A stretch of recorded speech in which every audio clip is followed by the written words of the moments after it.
Live from Maverik Center in the Salt Lake Valley, it's Utah Grizzlies hockey. As tonight's the second of a three-game series as the Grizzlies take on the Kansas City Mavericks. Hi, everybody. Welcome to Utah Grizzlies hockey. It's the Grizzlies and the Kansas City Mavericks meeting for the fourth time this season. Utah is 1-2 against Kansas City. Grizzlies split a two-game series over at Cable Dama Arena about a month ago as Utah got a 7-4 victory against Kansas City, and that was on December 19th as Reed Lepster had 2 goals and 1 assist. And incidentally enough, that was the last time that Kansas City has lost a game as the Mavericks have won 10 straight. And the Grizzlies are still looking for their first victory in the 2026 calendar year as they have lost 6 in a row, and they're looking to find a way to get back on the winning track here tonight. Last night in the series opener, neither team scored in the first period. Nolan Sullivan got Kansas City on the board 47 seconds into the period. And then Marcus Crawford made it a 2-0 game as he fired a wrist shot from the high slot that just kind of rose past Dylan Wells. That was 3:21 into the second period. That gave Kansas City a 2-0 lead. The Grizzlies' lone goal was scored on a redirection as Mikey Coella got a piece of the Luke Salem shot. And Salem was hanging out in the left point, and Coella really wasn't all that close to the net. But Coella got a piece of it, and it ended up tipping its way past Logan Turnus to get the Grizzlies on the board, making it a 2-1 game. Jack Ricketts also picked up his 10th assist of the year on that goal. And then later on in the second period, Charlie Wright fired a one-timer from the right wing past Wells. It was Wright's first goal of the season for Kansas City and his 5th pro goal. That made it a 3-1 game, and it stayed 3-1 for quite a while until Jack Randall scored the empty netter for Kansas City, 17-13 into the third. Mavericks outshot the Grizzlies 34-22 in last night's game, and that's certainly a little bit odd for the Grizzlies, who have taken a ton of shots as of late. Utah, over their last 8 games, has taken, on average, 38.85 shots per game. Watch out for Reed Lepster. He's tied for 4th in the league with 17 goals. He's got 7 goals in his last 11 games. And also watch out for Daniel Genev. He had 1 shot on goal last night. He leads the league with 136 shots on goal. Well, the Grizzlies have had quite a few new faces, including a signee today who played his college hockey at Notre Dame. We'll tell you about him on the other side. Looks like a good crowd's filing in here to Maverik Center. It's youth sports night with some discounted tickets and certainly a lot of fun. If you're in the Salt Lake Valley, come on out and join us, as we're going to have a ton of fun this evening. It's the second of a 3-game set. Don't forget that both teams will be in action on Sunday afternoon, and that will be the final regular season meeting ever between the Grizzlies and the Mavericks. When we come back, we'll talk about some of the newest Grizzlies, including the defenseman from Notre Dame, who the Grizzlies signed earlier today. Utah will be a little bit shorthanded as they're going to be without quite a few key players. Avery Winslow, Stepan Timofeyev, Kovacevic's been out since mid-November. Luke Manning's missing his 9th straight game. Noah Gansky is unable to go this evening, as is Neil Shea. Christoph Filion, and yesterday, Grizzlies lost defenseman Christian Felton as he signed a PTO with the AHL's Abbotsford Canucks.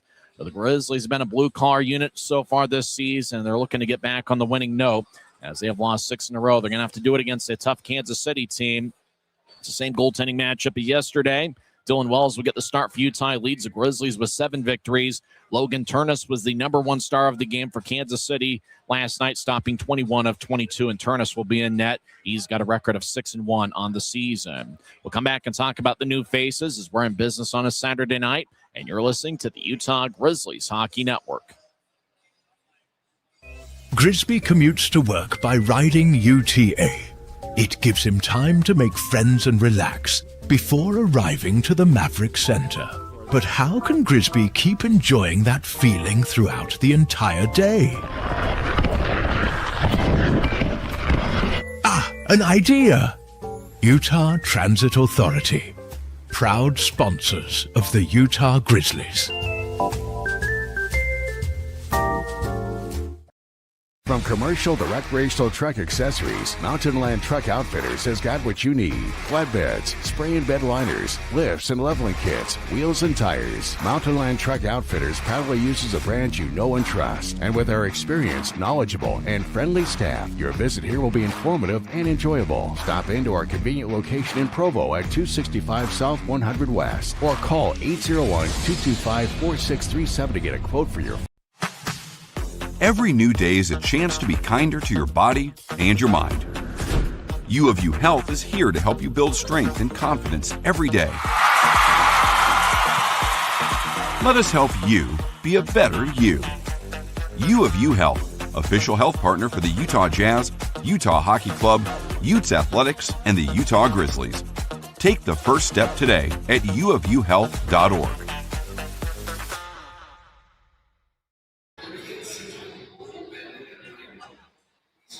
Welcome back to the Grizzlies Hockey Network. I'm Tyson Whiting. It's been a lot of new faces to John Buchanan and Ryan Anderson's crew, as the Grizzlies yesterday had 3 players making their team debut, in a couple cases making their professional debut. Mike Gillette, the older brother of John Gillette, made his Grizzlies debut last night. He had 1 shot on goal and was a +1. He'll be wearing number 91, and he's in the Grizzlies starting lineup. And also making his Grizzlies debut, we mentioned Mikey Coella.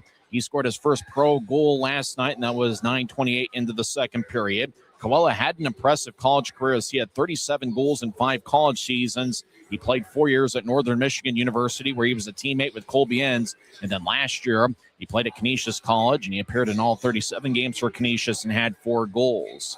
So watch out for Mikey Coella. He'll be wearing number 96 for the Grizzlies. Mike Gillette, number 91. And also making his Grizzlies debut yesterday was Mathieu Boislar, who got in a battle with Will Gavin in the third period. Boislar is going to be a physical presence. He's got 51 penalty minutes in 16 games this year. He came over as the Grizzlies claimed him off waivers from the Adirondack Thunder last season. He spent about half of the year with the eventual Kelly Cup champion, Trois Rivières Lions. And earlier today, the Grizzlies signed defenseman Zach Pluzinski. Pluzinski played at the University of Notre Dame for 5 seasons from 2020 through 2025. He appeared in 153 games at Notre Dame, scoring 4 goals and 13 assists. Pluzinski blocked 201 shots in his college career. He played in the USHL with Sioux City and Omaha, and he's got good size. He's listed at 6'1" and 200 pounds. However, quite frankly, looks like he's a couple inches taller than that. He looks like he's about closer to 6'3" or so. He's about, I would say, somewhere between the size of Robbie Stucker and the size of Noah Gansky. And it's probably the Gansky injury that's part of the reason as to why the Grizzlies picked up Pluzinski, as Gansky, I'm not sure, he got hurt at some point in last night's game. It looked like he got hurt at 2 different points last night, and so Gansky's unable to go, and the Grizzlies really have had a ton of injuries pile up. And if you joined us late, Christian Felton, the star defenseman, was picked up by the AHL's Abbotsford Canucks. Felton did play with Abbotsford last season in 13 games, and so it's not that much of a surprise. He is an outstanding skater and a pretty good performer. He only battled the injury bug a little bit last season, and Christian Felton's been able to stay healthy this year, and so he's currently with the AHL's Abbotsford Canucks, and we certainly wish Christian Felton all the best in the American Hockey League. Pluzinski looks like he's going to be a good one, and I saw him in warm-ups a few minutes ago, and as I mentioned, he's listed at 6'1", although he looks a little bit bigger and taller than that. So he's going to be an interesting one. He'll be one of 6 defensemen for John Buchanan's crew tonight. He blocked a ton of shots at the University of Notre Dame, played in 5 seasons. One of the Kansas City forwards, Justin Janicki, was a teammate with Pluzinski for 4 seasons at Notre Dame. Janicki's been one of Kansas City's best forwards. He's a +10 this season, has 7 goals and 10 assists in 29 games. Looks like a good Saturday night. Crowds filing in here. We had 5,095 fans here in last night's game. It looks like we might have even more this evening, but we do have some tickets available. If you're in the Salt Lake Valley, come on out and join us, as we're going to have a ton of fun this evening. Remember, it's the second of a 3-game set. Both teams will meet tomorrow afternoon at 3 o'clock. Well, there's a ton of sports and entertainment options out there. We thank everybody for choosing the Grizzlies tonight, as we're going to have a good time here at Maverik Center, as the Grizzlies will take on the red-hot Kansas City Mavericks, who have won 10 in a row. It's just the 13th home game for the Grizzlies this year. They're 3-8-1 here in the friendly confines, and Utah's looking to turn that around. Interestingly enough, for Kansas City, they played a ton of home games so far this year, as it's just road game number 15 out of the 35 that they have played in this season. So they've already played 20 home games. For the Grizzlies, we mentioned it's only home game 13 on the season. That is the fewest amount of home games by any team in the league. So it does mean the Grizzlies will be at home quite a bit during the second half of the season, and Utah does have some catching up to do in the Mountain Division standings. When we come back in 1 minute, we will go over the lineups for both teams. We're in business on a Saturday night, and you're listening to the Utah Grizzlies Hockey Network. Les Schwab changed the tire game more than 70 years ago. Today, we still believe you should get more from less. Like more hustle, less hassle. More of the best service around, less of the runaround. because we include America's best tire warranty in every tire we sell. So you get more unbeatable warranty, less charging you extra. It's why we're more than proud to say, you get more from less. Since 1939, America First has helped people start businesses, buy homes and cars, and achieve their financial goals. Today, our top priority is still the financial success of you and your family, which is why we're giving new members $100 when they sign up for a basic savings and checking account, and another $100 when they upgrade to premium checking and enroll in and use direct deposit. So head to americafirst.com today and join the credit union that always puts its members first.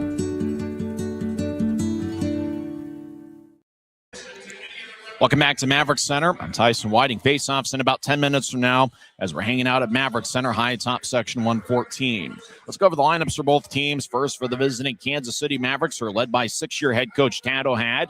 Assistant coach is Brett Ferguson, who was the interim head coach in the second half of the season last year for the Allen Americans. Kansas City comes in with a record of 25-7-1-1. They're in first place in the Mountain Division by 3 points over the Idaho Steelheads, and they've been outstanding on the road. They're 11-1-1 away from Cable Dama Arena. Logan Turnus is the starting goaltender for Kansas City. He was the number one star in last night's game, stopping 21 of 22. He's got a .910 save percentage and a 2.12 goals against average and a record of 6-1 on the season. Turnus is a first-year pro from The Ohio State University. Before that, he also spent some time at the University of Connecticut. Luke Pavicic will be the backup goaltender for Kansas City tonight. The starters, unfortunately, we don't have the starters circled for Kansas City, but we do know to watch out for Casey Crew, who has 11 goals and 10 assists on the season. Crew's been a consistent performer for Kansas City. We mentioned Justin Janicki, who played at Notre Dame the last 4 years, and he was a teammate with new Grizzly defenseman Zach Plusinski. Janicki's a plus 10 this year. But defensively, that's where Kansas City makes their money. They've got a ton of defensemen who have been with the Kansas City organization for multiple years.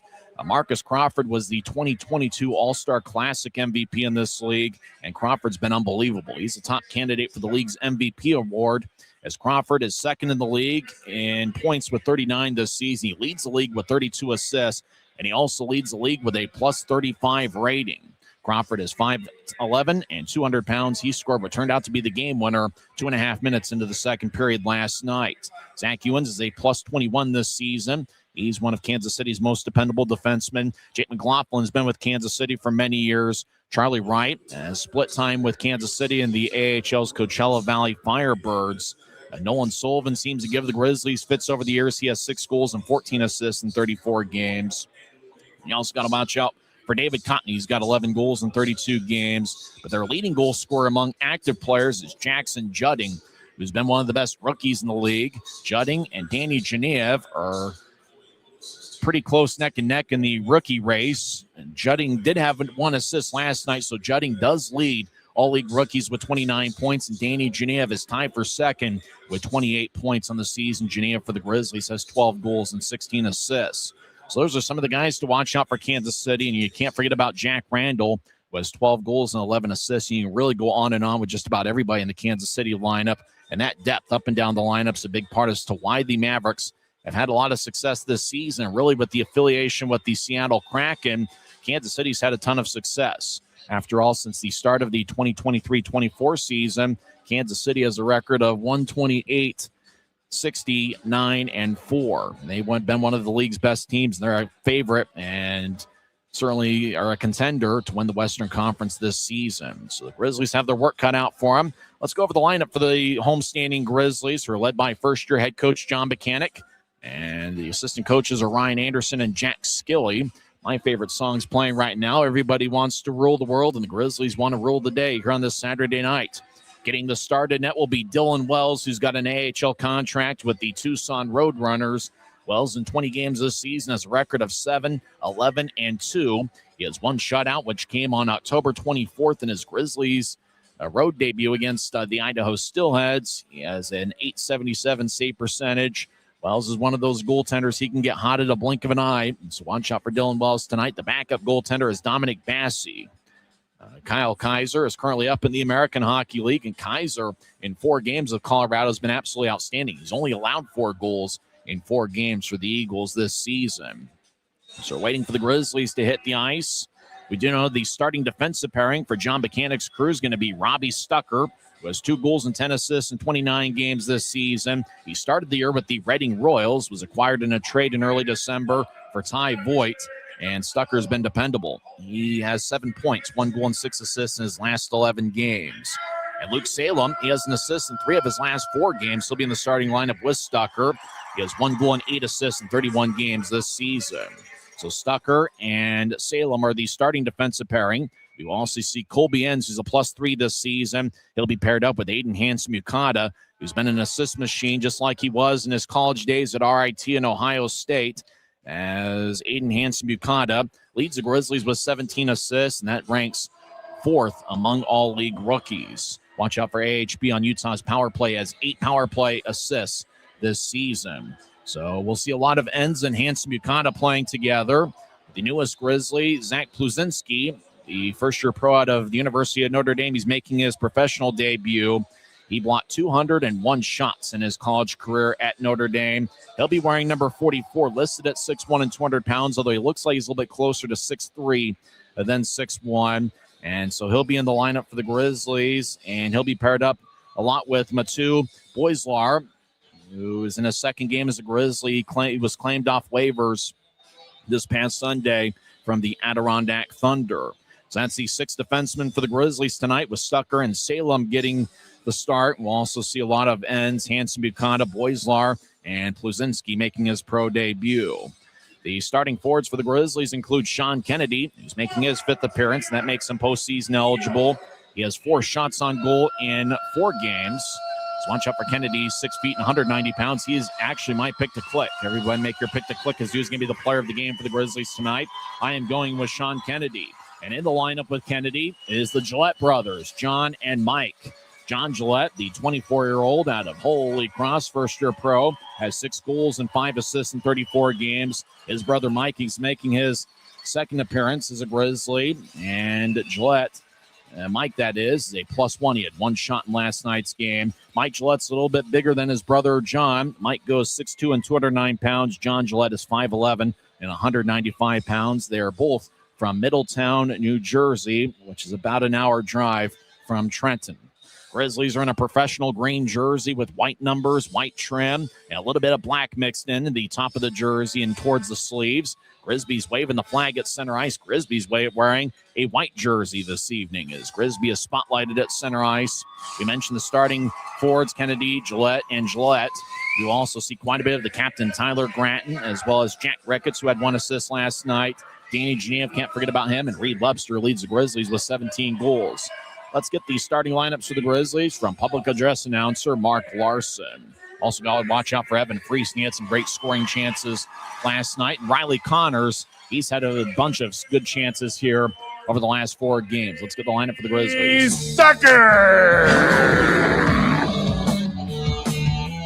On defense, wearing number 6, Luke Salem. At forward, wearing number 17, Sean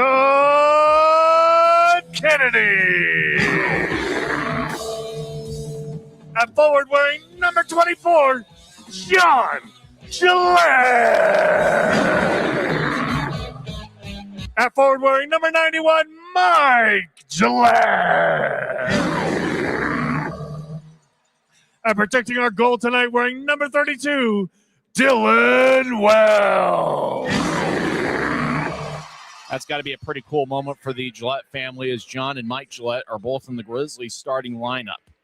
As Grizzlies looking to end their 6-game losing skid, Kansas City has won 10 in a row. Mavericks are in a mostly white jersey with a little bit of orange in the middle portion of the jersey. And it kind of looks like either black or navy blue numbers with orange trim.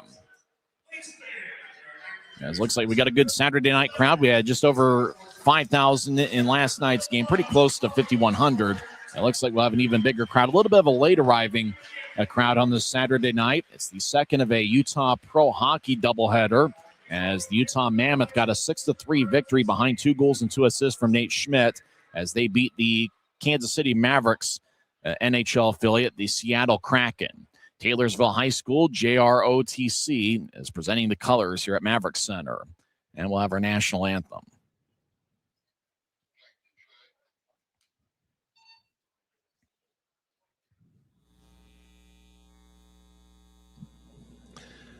Now, please rise if you haven't already and remove your caps for the playing of our national anthem performed tonight by Anthem Rock. They are located at the top of section 107 beneath the flag.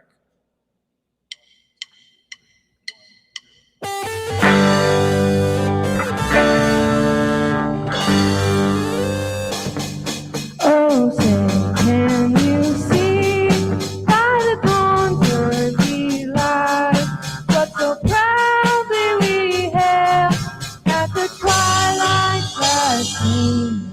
Blue sunshine and bright stars through the perilous night.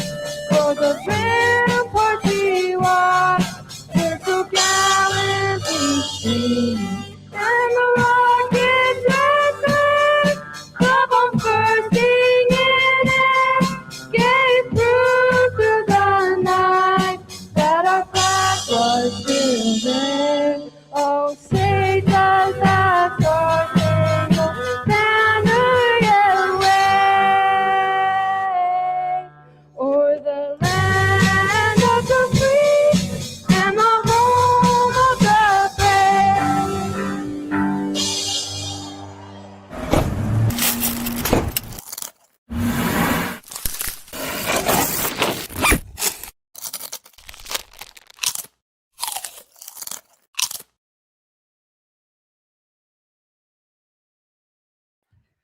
It's a great night for hockey as two big standings points are on the line as Utah Grizzlies take on the Kansas City Mavericks in the second of a three-game series. It's the fourth meeting this year between the Grizzlies and Mavericks. Utah is 1-2 against Kansas City.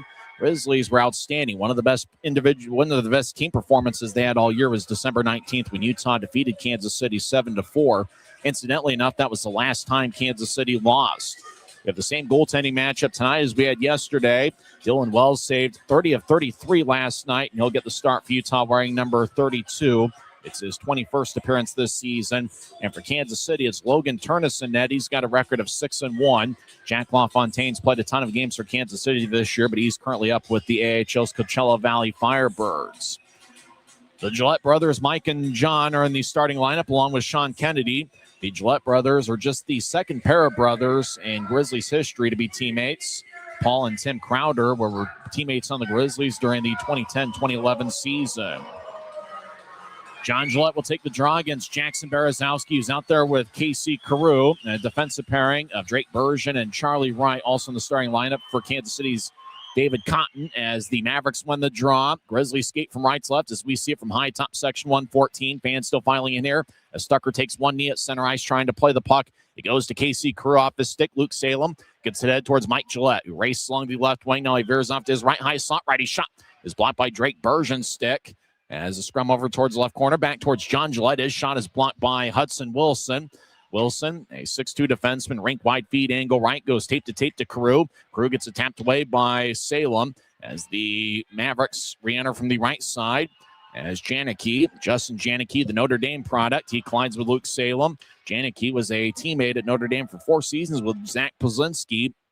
Plzezinski yet to hit the ice, and this is professional debut. He'll be wearing number 44 for John Buchanan's crew. Webster has the puck in his own zone. He'll get it across towards Stucker. Stucker outlets the center ice off a Friesen skate. Evan Friesen gets it taken away. As the Mavericks back deep in their own zone, Marcus Crawford gets hit by Tyler Gratton. As we played 1 minute, neither team has a shot yet. Kansas City crosses center ice. Nolan Sullivan steps over the offensive line. High slot lefty shot. And a save by Wells, although it looked like Kansas City might have been offside. As Wells makes the stop. And looks like the draw is going to come towards new try. Shot didn't count as the whistle blew for an offside. And so we got our first whistle, 1:09 in. Who's your pick to click? Who's going to be the player of the game for the Grizzlies? I'm going to go with Sean Kennedy. I've really liked what I've seen from him in the 4 games he's played with Utah. Kennedy is my pick to click. First shift of the game for Riley Connors. He's out there with Barbashev and Jack Ricketts. Kansas City wins the draw at center ice. Drake Bergeron will spin the puck along the boards. Colby ends behind Utah's net. Hanson Buchanan will tap it to the corner. John Gillette gets the puck. He'll race along the near wing. He'll feed it to the middle of the ice for Colby Ends, who's got a college-style shield as his face got bruised and battered a little bit during the Tahoe series. High slot, McCallum, he'll fire a righty shot that bounced off the stick and it goes over Wells' head. As Bergeron, right point, he fires towards the net and misses wide. As Judding goes towards the far corner. Now Judding gets it back from McCallum. He'll reverse the puck back to the right side for Bergeron. Drake Bergeron gets some lumber in the back from Hanson Bukata. As John Gillette in the area. As Enns will join the play. Scrum along the near wing boards. As Ricketts trying to yank the puck free. And now the puck goes towards Colby Enns. Good job by the Grizzlies winning the 50-50 puck. Barbashev will loop it out into the Kansas City zone as the Grizzlies switch up. Connor's chasing after it. He collides with number 6, Luke Lemaster. Both guys were teammates for the Grizzlies at the end of last season. Lemaster gets the puck. Right wing steps for the offense line. Gets around Boislar as playing the puck in the corner for the first time as a pro is Zach Pluzinski, the Notre Dame product. He spent 5 years at Notre Dame. As Pluzinski gets challenged by Will Gavin. Puck goes back towards Boislar behind Utah's net. Boislar will tap it off a Kansas City skate. Now the puck goes towards Boislar. And Pluzinski outlets it tape to Genev. Genev, the Penn State product. He'll sweep it to the middle of the ice as they are trying to get to Mikey Quell, and it's tapped away by Kansas City. As puck goes back towards Casey Carew. As Carew and Wilson. Now Ricketts joins the play and he knocks down Carew. Salem left side. He fires lefty shot. Glove saved by Turnus as he snatched it over his head to stop play. With 17:08 left in the first.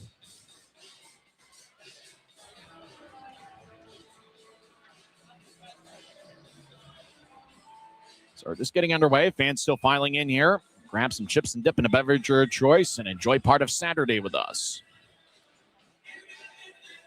Fans still filing in, and obviously there's a lot of fans getting in as parking lots packed pretty well. Neither team officially has a shot on goal as of yet. There's a couple of those that were fired towards Turnus were away from the cage. He would have gone wide had he not gloved it. David Cotton gets the puck. He steps over the offensive blue. Now Carew towards the right side. He gets pushed to the boards by Salem. Salem's had a good start to this game. He's got an assist in 3 of his last 4 games as Salem. As Barbashev drops it for Mike Gillette. And Gillette dumps it in. As Gillette and Mikey Coella each made their Grizzlies debut last night. As puck goes towards Kennedy, it gets to Mike Gillette, who played with Peoria the last 3 years. He'll tap it off of Turnus's blocker. As the Kansas City Mavericks skate from left to right, Berezowski gets cut off by Mike Gillette. As Barbashev over in the right corner, the Grizzlies switch up around him. And now everybody enters the Kansas City zone. Mavericks have the puck behind their own net. Lepser challenges the play. Kansas City will throw it up, but not out. And Hanson Bukata near the blue line. He'll nudge it ahead about 10 feet. It's taken away by Kansas City, but they lose the puck at neutral ice. Friesen delivers it for Utah as he gets it towards ends across to Hanson Bukata. He zips a north-south pass to Lepser along the left wing. Lepser stops over the offense line. He gets shadowed by Marcus Crawford. And now back to Boislar in the right wing. Behind the net to Gratton, who skates towards the right corner. As Gratton will drop it for Boislar. Fires lefty shot. And it's directed by Friesen off his stick. And it stays in play off the glass as Kansas City will try to tap it off of Friesen. Friesen keeps it in. He fires towards the net. Blocker saved by Turnus. Now Friesen gets it back. Left wing skates towards the corner. Gets around Judding. As Friesen gets double team, he gets some lumber in the back. Friesen shields Kansas City from the puck as it goes up top. Blazinski moves it across, but it goes out to neutral ice. Grizzlies reset. Boislar, rink wide feed angle left off a Lepster's stick, and the Grizzlies will switch up forwards. Landon McCallum crosses center ice. He'll throw it to the Utah line. It bounced off of Blazinski as he played about 5 minutes. Still no score. Grizzlies have one shot. Kansas City's yet to officially fire away on Wells. Blazinski has the puck. Will get towards Boislar, who couldn't reach as it goes to the near corner of the Grizzlies zone. As Barbashev takes it away. As Boislar's in the area. And the puck goes towards the near side as Connors gets towards Barbashev. As Barbashev overlet it for John Gillette. Gillette will race after it. Jake McLaughlin gets there a stride ahead of him. Gillette delivers a hit on McLaughlin. Jake McLaughlin, the longtime Kansas City defenseman, wearing number 27. Ahead tape to tape towards Luke Lohide, who will nudge it to his left. Skating towards the left circle, firing towards the net, as well as makes a stop. As Kansas City took the shot, I believe that was Jackson Berezowski. And the Mavericks were denied. Actually, it was Jimmy Glenn, number 21, who's got 3 goals and 4 assists in 29 games. So both teams have one shot. And even though it's the 4th meeting between these clubs, it feels like there's a little bit of a filling out process between the teams. As Hanson Bukata talking things over with the Stucker. Jack Ricketts, Mikey Coella and Genev. Those guys have outstanding speed. So this could be the speed line for the Grizzlies. And Jack Ricketts taking the draw. He can move pretty well as well. Ricketts kicked out of the face-off circle. Genev, the first-year pro out of Penn State, will take the draw. Genev last season was in the same conference as Kansas City goaltender Logan Turnus. Off the draw, career righty shot kick saved by Wells off his left ankle. As it's looped by Ricketts, as Koella chases after it. Koella's got outstanding speed. Gets her about the same time as Charlie Wright, number 47 for Kansas City. David Cotton gets taken away by Genev at new tries. Genev tries to negotiate his way around Wright, but gets spun around and gets divorced in the puck. Salem over towards Koella, who steps over the offensive line. Right point, centers it to Genev. Genev gets it taken away as the puck bounces off a couple sticks, and it's looped by Carew and somehow misses the video board as he was closer to the roof than the ice was the puck. As taking the puck is Robbie Stucker. He'll get it ahead towards the Kansas City bench as Mike Gillette gets hit and taken off the puck. Luke Lemaster will drop it to his left. Mavericks over the offense line. Jackson Berezowski fakes the shot. Now he takes one that bounced off the Wells. Puck goes towards the right wing. Crawford, he fires towards the net, and that kicks off of Will Gavin, number 37. Crossing center ice is Ricketts. He tries to get around three Mavericks. He gets spun around and gets the puck taken away from him. Rink-wide feed off the stick of Sean Kennedy. Jimmy Glenn plays the puck near the Utah line, but he's offside. 13:39 left in the first. No score. Kansas City's outshot Utah 2-1. We're back in 1 minute on the Utah Grizzlies Hockey Network.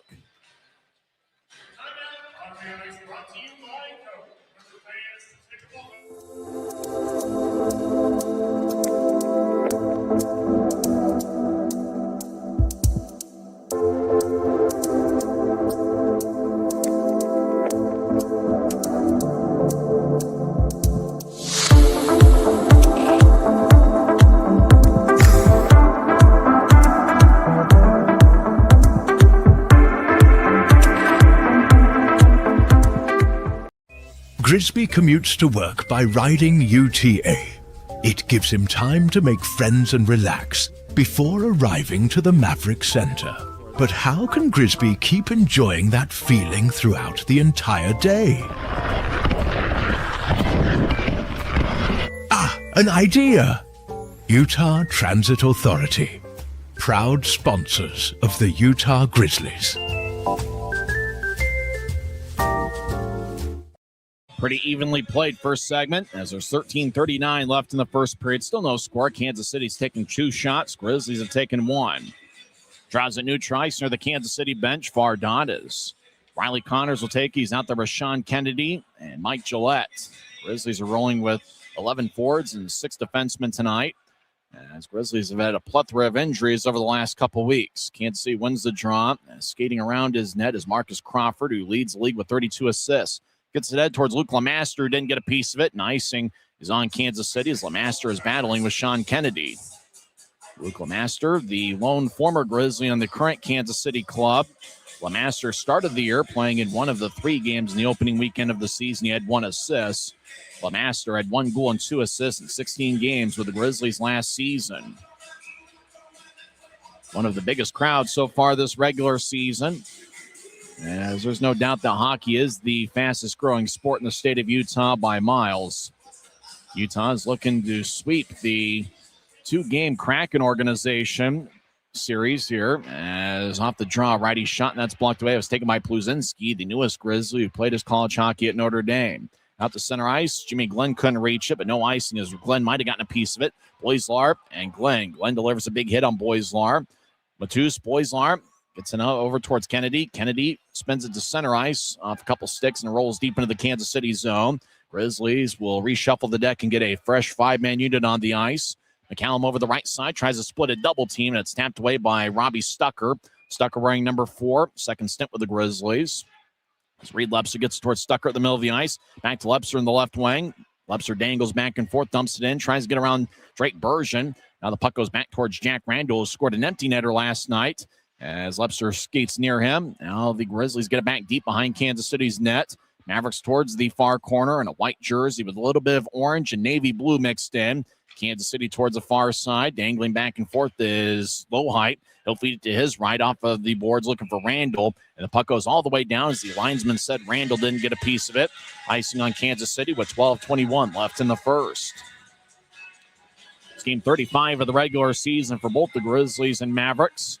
There are 4 different Grizzlies players who have appeared in all 35 games. The Grizzlies Ironmen this season are Danny Genev, Evan Friesen, John Gillette, and Reed Webster. And those are 4 forwards who have really been key to the Grizzlies all season. Utah wins the draw. Hanson Bukata moves it across. It's off the stick of a Maverick as they battle with John Gillette. Now the puck back to the right corner. It's in the Kansas City zone. Mavericks move it out to center ice. McCallum crosses center, and he'll wobble it in. So the puck goes towards the right corner. Hanson Bukata gets there, and he'll throw it around from one corner to the other to Colby Ends. Ends outlets it, looking for Gillette. It's off his stick. Puck goes to Kansas City in their own zone. Charlie Wright, who had a second period goal last night, moves it across, looking for Sullivan. Goes past him to center ice. Grizzlies fire it back in and make a full line change. 11:45 on a moving clock, first period. Not many shots. Kansas City with 2, Grizzlies just with 1. Mikey Coelho will tap it off the near glass, but it does seem like the Grizzlies are playing a little bit more of their pace as opposed to Kansas City. Mavericks over the offensive line, and Janicki gets tapped away by his college teammate. They had a conversation during warm-ups, getting reacquainted. Plazinski will tap it off the glass, goes over Wright's head, wobbles Genev left wing, toe drag, lefty shot, glove saved by Turnus. And he holds on. Boy, that was a signature move for Danny Genev. He had the puck exactly where he wanted. He went glove side, and Turnus made a nice save. As Genev, boy, that's the perfect move, and that's the move that he got his 3rd goal of the game on, and that was that on that end of the ice on October 30th against Jacksonville, and that's been a signature move for Danny Genev. He scored a few goals with that exact toe drag move. Genev leads the league, not just the Grizzlies, but the league in shots on goal coming into play tonight with 136. And 2 days from now, Genev will represent the Grizzlies in the All-Star Classic in Allen, Texas. Kansas City across the center ice after winning the faceoff. They fire it in. Wells plays behind his net. He'll drag the puck along the near board. Genev gets hit in the back by Crawford. Crawford also All-Star bound, and if he's not, he should be, or they should just change the whole format. As the puck goes towards the far corner, Kansas City's crew trying to backhand it towards the front of the net. It's taken away by Utah.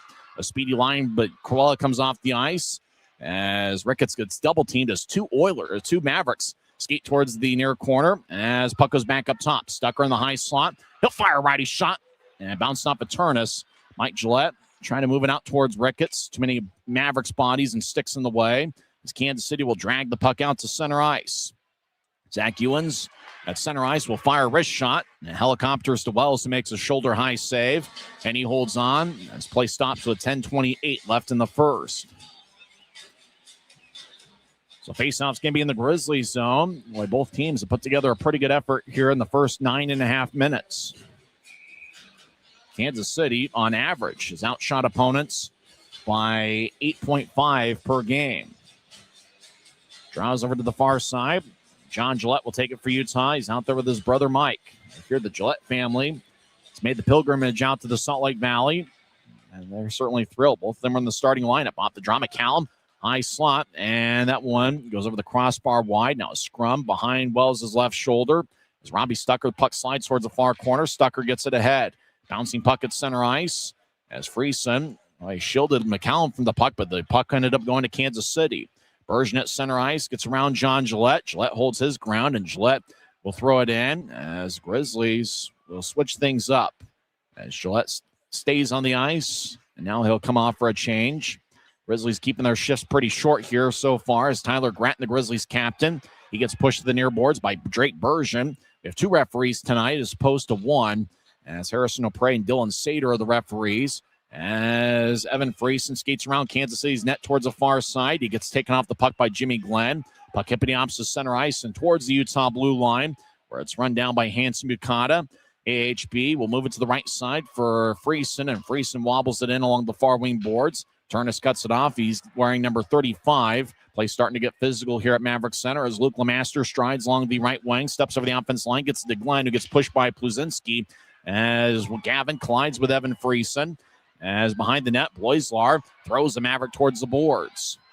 Taking the puck and veering off to the left is Reed Webster. He gains center ice, trying to step over the offensive blue before Wright took it away. Bloislar will fire it back in as the Grizzlies make another line change.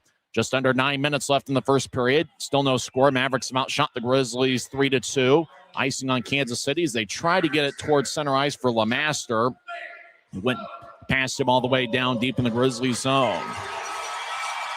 So fans still filing in here. And for my money, this is one of the biggest offenses, the biggest crowd so far this season.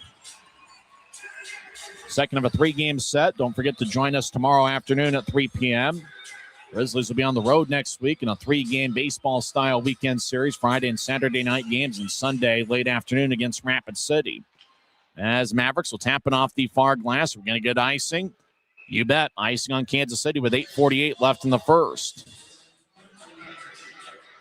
Next homestand for the Grizzlies after this weekend will be a 3-game set against Keaton Mastrodonato's Greenville Swamp Rabbits. It'll be a Wednesday, Friday, and Saturday series, January 28th, 30th, and 31st. Face off all 3 nights will be at 7:10, and it'll be highlighted by the final Guns N' Hoses extravaganza. And that's going to be 2 weeks from now on Saturday, January 31st. Grizzlies win the face-off as Stucker fires towards the net. Score! And we got a Maverik card. I think it might have bounced off the face of a Maverik as the Kansas City trainer is coming out. So the Grizzlies get on the board. And unfortunately, I think the goal was scored as it ricocheted off the face of a Kansas City player. So hard to really celebrate. Hopefully the Maverik player is okay, but the Grizzlies get on the board. Stucker fired towards the net from the right wing. Everybody immediately came over. And so the Grizzlies with a celebration now, but there really isn't much of a celebration. Everybody's hoping that the Maverik that's laying in front of the crease is okay. It's Charlie Wright. Wright got the puck in the face, ended up ricocheting off his face and into the back of the net for a Utah goal. So assuming it didn't get redirected by a Grizzly stick, and Wright's being helped off the ice. As he's got a towel towards his face, and hopefully Charlie Wright's all right. As both benches hoping that Charlie Wright's okay. They immediately went to go check on him as the puck ricocheted for a goal. It is going to be Robbie Stucker's 3rd goal of the season, with Riley Connors getting his 3rd assist of the campaign. As Charlie Wright walks to the locker room, and he'll have to get patched up. So with that in mind, hopefully Charlie Wright's all right. And not much of a celebration, but the Grizzlies do get on the board. As, the puck is, Stucker was skating from the right circle horizontally towards the net. As they show the replay on Flow Sports, puck just ricocheted right off his face and kind of had that angle towards the back of the net. So Grizzlies have a 1-0 lead on Robbie Stucker's 3rd of the year. As Grizzlies have it, Stucker over in the right corner of the Grizzlies zone. Utah skates from right to left in the period. Now Kansas City, right wing lefty shot saved by Wells. Rebound goes back towards Luke Salem as he was battling with Sullivan, who took the initial shot from the right wing. As Connors over the area, so is Luke Salem. Stucker gets the puck. Stucker zips it towards Connors, who picked up the lone assist on the Stucker goal. No icing, so the Grizzlies make a full line change. We played about 12 minutes. Utah has a 1-0 lead, and that's certainly important for the Grizzlies, and that's been one of the tough things over the 6-game losing streak as Zach Ewens backhands it deep in the Grizzly zone. It's Utah's ability to play with the lead. So they've been behind in games and have had to play catch-up quite a bit over the last couple weeks. Mikey Koala gets the puck, dangling back and forth. He'll chip it towards his left. Ricketts crosses center ice with Crawford nearby. As towards the left corner, Genev gets it taken away by Bergeron. Now Genev throws it in front, and it's tapped away by Turnus. Now Genev backhand shot, saved by Turnus, and it went towards the goal line. Now right wing shot, and that one's blocked away. A shot was taken by Colby Enns. Boy, a lot of action. The Grizzlies are playing well here in this first period. Left wing, left wing. Ricketts with the lefty shot, saved by Turnus. He holds on with 7:23 left in the first. The difference when the Grizzlies score first, they are 9-5-1 this season when they score the first goal. When the opposition scores first, they're just 4-13-2. So scoring first and playing with the lead certainly been something that's been eluded the Grizzlies a little bit here at Maverik Center. It's just the 5th home game this season, the 5th of 13 home games, so the Grizzlies have tallied the first goal. Drowns over in the left circle as Evan Friesen will take it. He's out there with Mike Gillette and Maxime Barbashev. With an odd number of forwards, Grizzlies will mix and match the forward lines quite a bit here tonight. Kansas City gets the puck. They'll skate towards neutral ice. They'll chip it ahead towards McCallum, who lunges the puck to Wells. Wells at the far goal line will zip the puck around the boards. Puck goes towards Maxime Barbashev, the second-year pro, former Rangers draft pick. They'll move it to his right. Mike Gillette gets taken off the puck near the Kansas City bench. Now the puck goes back to Kansas City. McCallum with the left wing feed off the stick at Grizzlies ice, so no icing as Kansas City chases after it. Boislar towards the right corner. McCallum kicks it off the referee's skate, and that's Dylan Sater. One of two referees tonight will go along with the two linesmen. Barbashev chips one towards his left as Freese into center ice, battles with Lemaster. And it's taking the puck is Randall. He'll dump it in as he got hit by Boislar along the near boards. As Kansas City's Luke Lemaster cycles it around. McCallum gets it behind Utah's net, skates towards the far circle. Cyrus to Lemaster. Righty shot. Goes over the crossbar. Lemaster didn't get much of it as he fired a changeup towards the net. Ahead towards Gratton, who crosses center ice. Gratton gets back checked by Sullivan. Now Gratton and Sullivan battle for the puck. And Reed Lebster will tap it to his left. Run down by Hanson Bukatu, who steps over the offensive line left wing. Cyrus to Gratton, lefty shot. Goes wide. It might have bounced off of Turnus's blocker. Lemaster wings it around the right wing boards as it ends, fires it off a Maverik at neutral in the middle of the ice. Grizzlies in the offensive zone as Colby ends. He battles with a Maverik. Now third Grizzly and Friesen joins the play. Scrum along the far wing boards. Grizzlies have done a good job winning those 50-50 pucks so far. As puck goes towards the right circle, Gratton tried to center it, and it's picked up by Kansas City, who will sky it just under the video board. Cross-country flight, no icing as Kansas City ends towards the Grizzly, deep in the Grizzlies zone. As Janicki got in front of ends, now the Grizzlies get it back. Barbashev towards neutral ice. As he gets hit in the back, he gets held up to the board. Salem takes the puck, and he'll slither it towards the corner and chase after as he gets around Zach Ewens. Salem, the Los Angeles, California native. 2-on-2 scrum over in the left corner. Salem holds his ground. 5:10 on a moving clock first period. Utah leads 1-0 on Robbie Stucker's third of the year. As Kansas City's Will Gavin crosses center ice. No backhanded in as the puck gets about 6 feet of air under it as it kind of wobbled back and forth airborne. Now Salem gets the puck. And so move it to the far side for Barbashev. Barbashev will tap it off the boards. And near the Kansas City bench, John Gillette will backhand it into the Kansas City zone. Maverick saucer it across as Casey Crew gets the puck. Crew sporting a beard. North-south pass neutral ice off of Berezowski's stick. Jackson Berezowski was a teammate with Neil Shea a couple years ago with Newfoundland. Now it's kicked towards the middle of the ice. Crew with a righty shot. He scores. Casey Crew gets his 12th goal of the year, and we're tied at 1.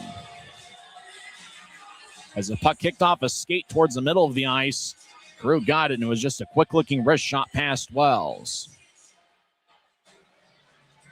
As off a skate, and then loose puck, Crew got it just inside the right circle, and he fired a wrist shot glove side past Wells. And that is an unassisted goal, 14-27 in, as Casey Crew has really done some damage against the Grizzlies over the years. He picks up his 12th goal of the season. So both teams have 5 shots and both have 1 goal as we're late in the first period. 4:33 is the time remaining. Grizzlies got a goal from Robbie Stucker, 11-16 in. And 3 minutes and 11 seconds after that, it was Casey Crew scoring unassisted. Towards the Utah line, Grizzlies come up with the puck. It's Stucker across towards Boislar. Boislar trying to move it out to center ice, fanned on it. Skates towards the Utah line.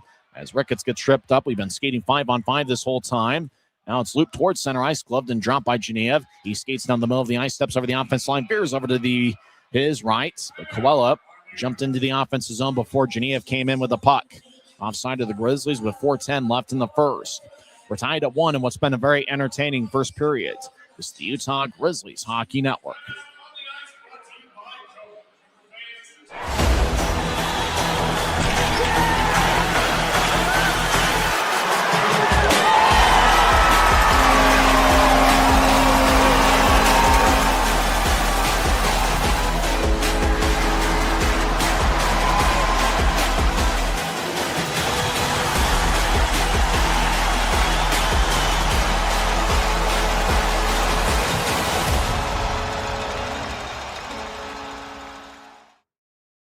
From commercial to recreational truck accessories, Mountain Land Truck Outfitters has got what you need. Flatbeds, spray and bed liners, lifts and leveling kits, wheels and tires. Mountain Land Truck Outfitters proudly uses a brand you know and trust. And with our experienced, knowledgeable, and friendly staff, your visit here will be informative and enjoyable. Stop into our convenient location in Provo at 265 South 100 West or call 801-225-4637 to get a quote for your fleet or individual truck. Mountain Land Truck Outfitters.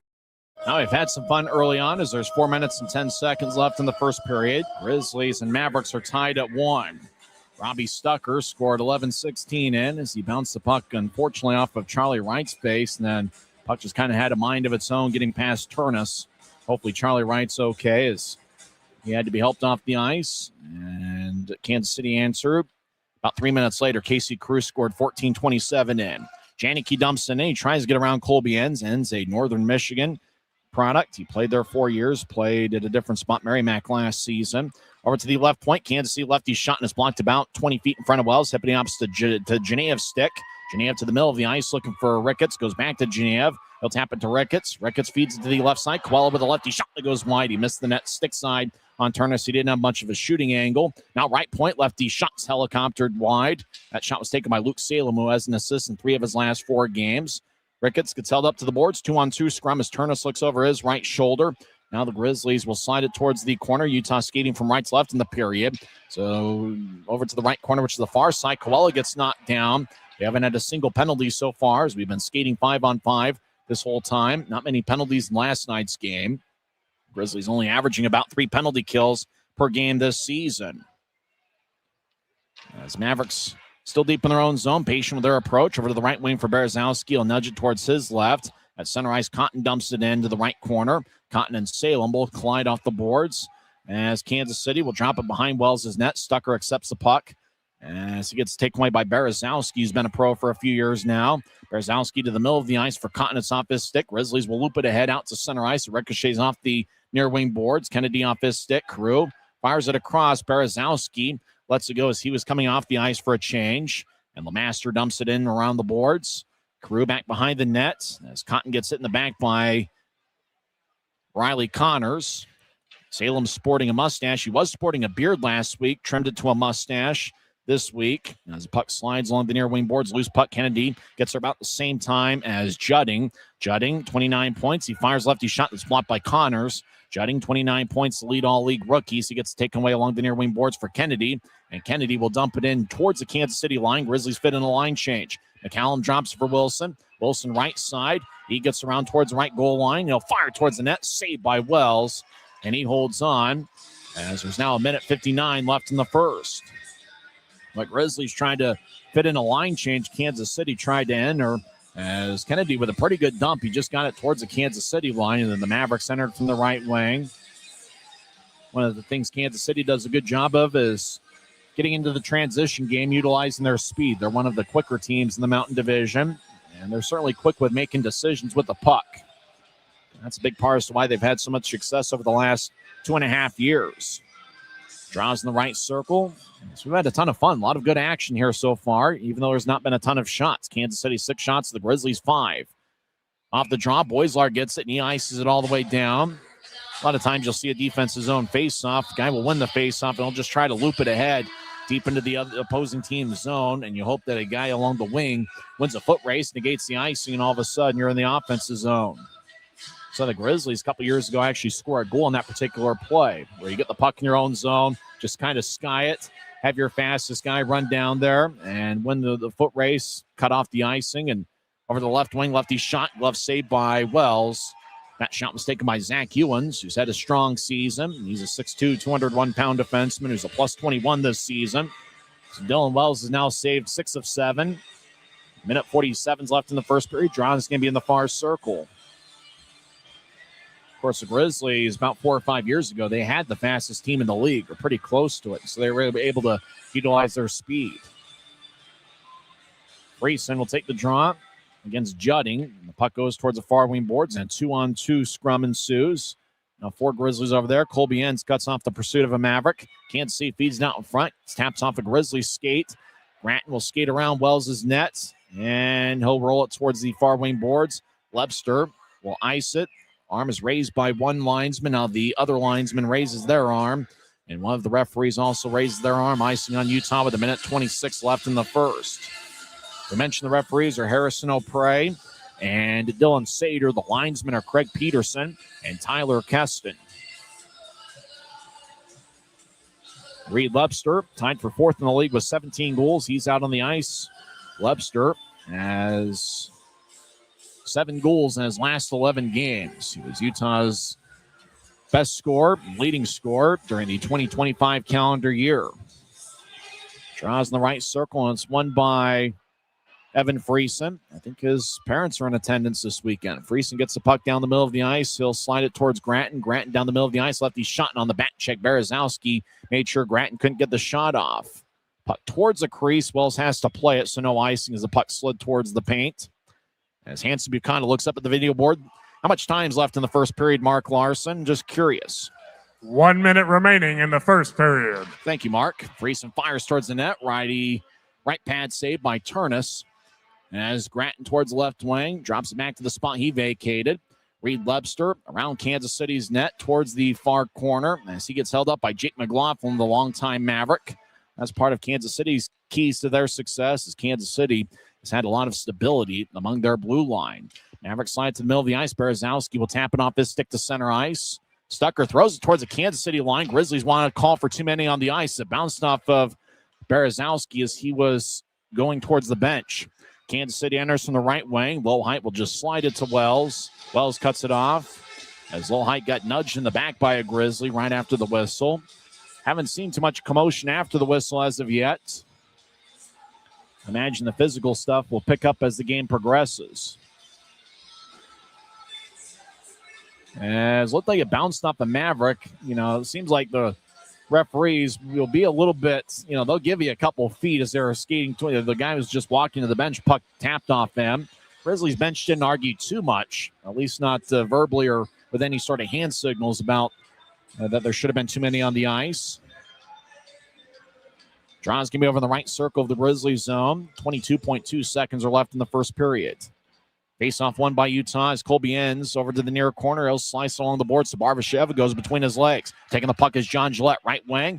As he gets a tap by a Kansas City player towards the crease. Connor's righty shot saved by Turnus. Everybody's hacking away in the crease.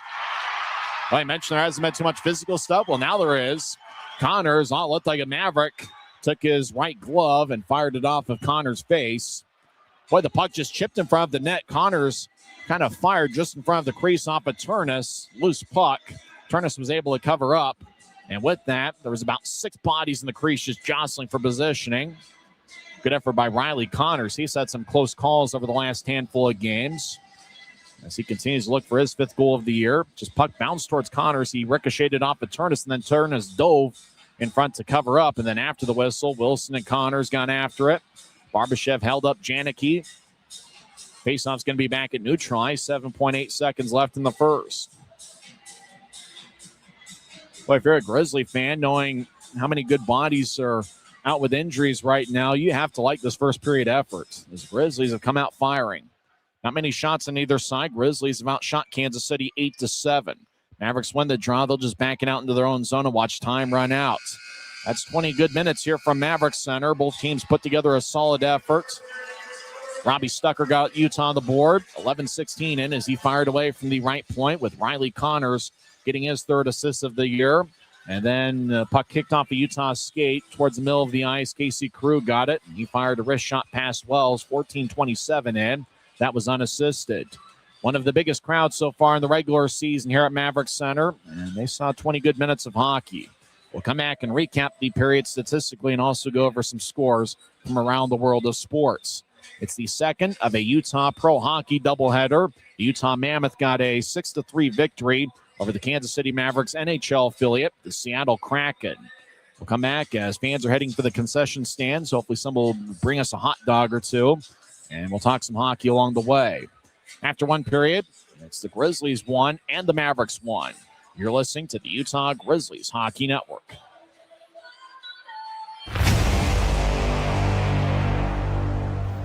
Tonight's game is brought to you by the ECHL, celebrating its 38th season of affordable family entertainment. The ECHL would like to thank everyone in attendance for your support of ECHL hockey. The ECHL would also like to recognize the following league sponsors: AMI Graphics, exclusive signage provider; Athletic Knit, official jersey supplier; Baron Rings, official championship ring supplier; BFL Canada Insurance and Sutton Special Risk, sponsors of the 2026 ECHL Hall of Fame induction ceremony; Dash, official mobile auction platform; The Fairley Group, official commercial insurance provider; Flow Sports, exclusive streaming provider; Hotel Planner, official hotel reservations partner. Howie's Hockey Tape, exclusive hockey tape and lace provider. In Glasgow, exclusive puck provider. Prolific One, exclusive secondary ticketing partner. And Warrior, exclusive on-ice equipment provider and title sponsor of the 2026 ECHL All-Star Classic. Catch all of the ECHL action live in high definition by logging on to flowhockey.tv. We're 20, and yeah, we're celebrating big. Because in 20 years, we didn't just make the gear. We made hockey cooler. They said we were too loud, too flashy, too different. They told us to tone it down. The Warriors don't tone it down. We go full throttle. And this is just the start. 20 years in and we're just getting warmed up. We're still the brand that makes the gear you can win in, chirping, and partying. And if you thought we were bold before, just wait. The next 20 years start now.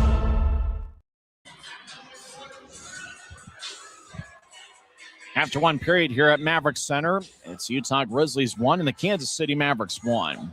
Shots are pretty close to even in the first period. Grizzlies with 8, Kansas City with 7.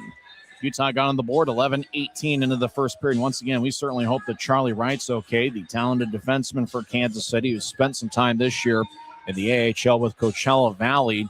Stucker fired towards the net, and Charlie Wright was over towards the right circle, and then he just kind of cut horizontally towards the net, maybe trying to block the shot or something.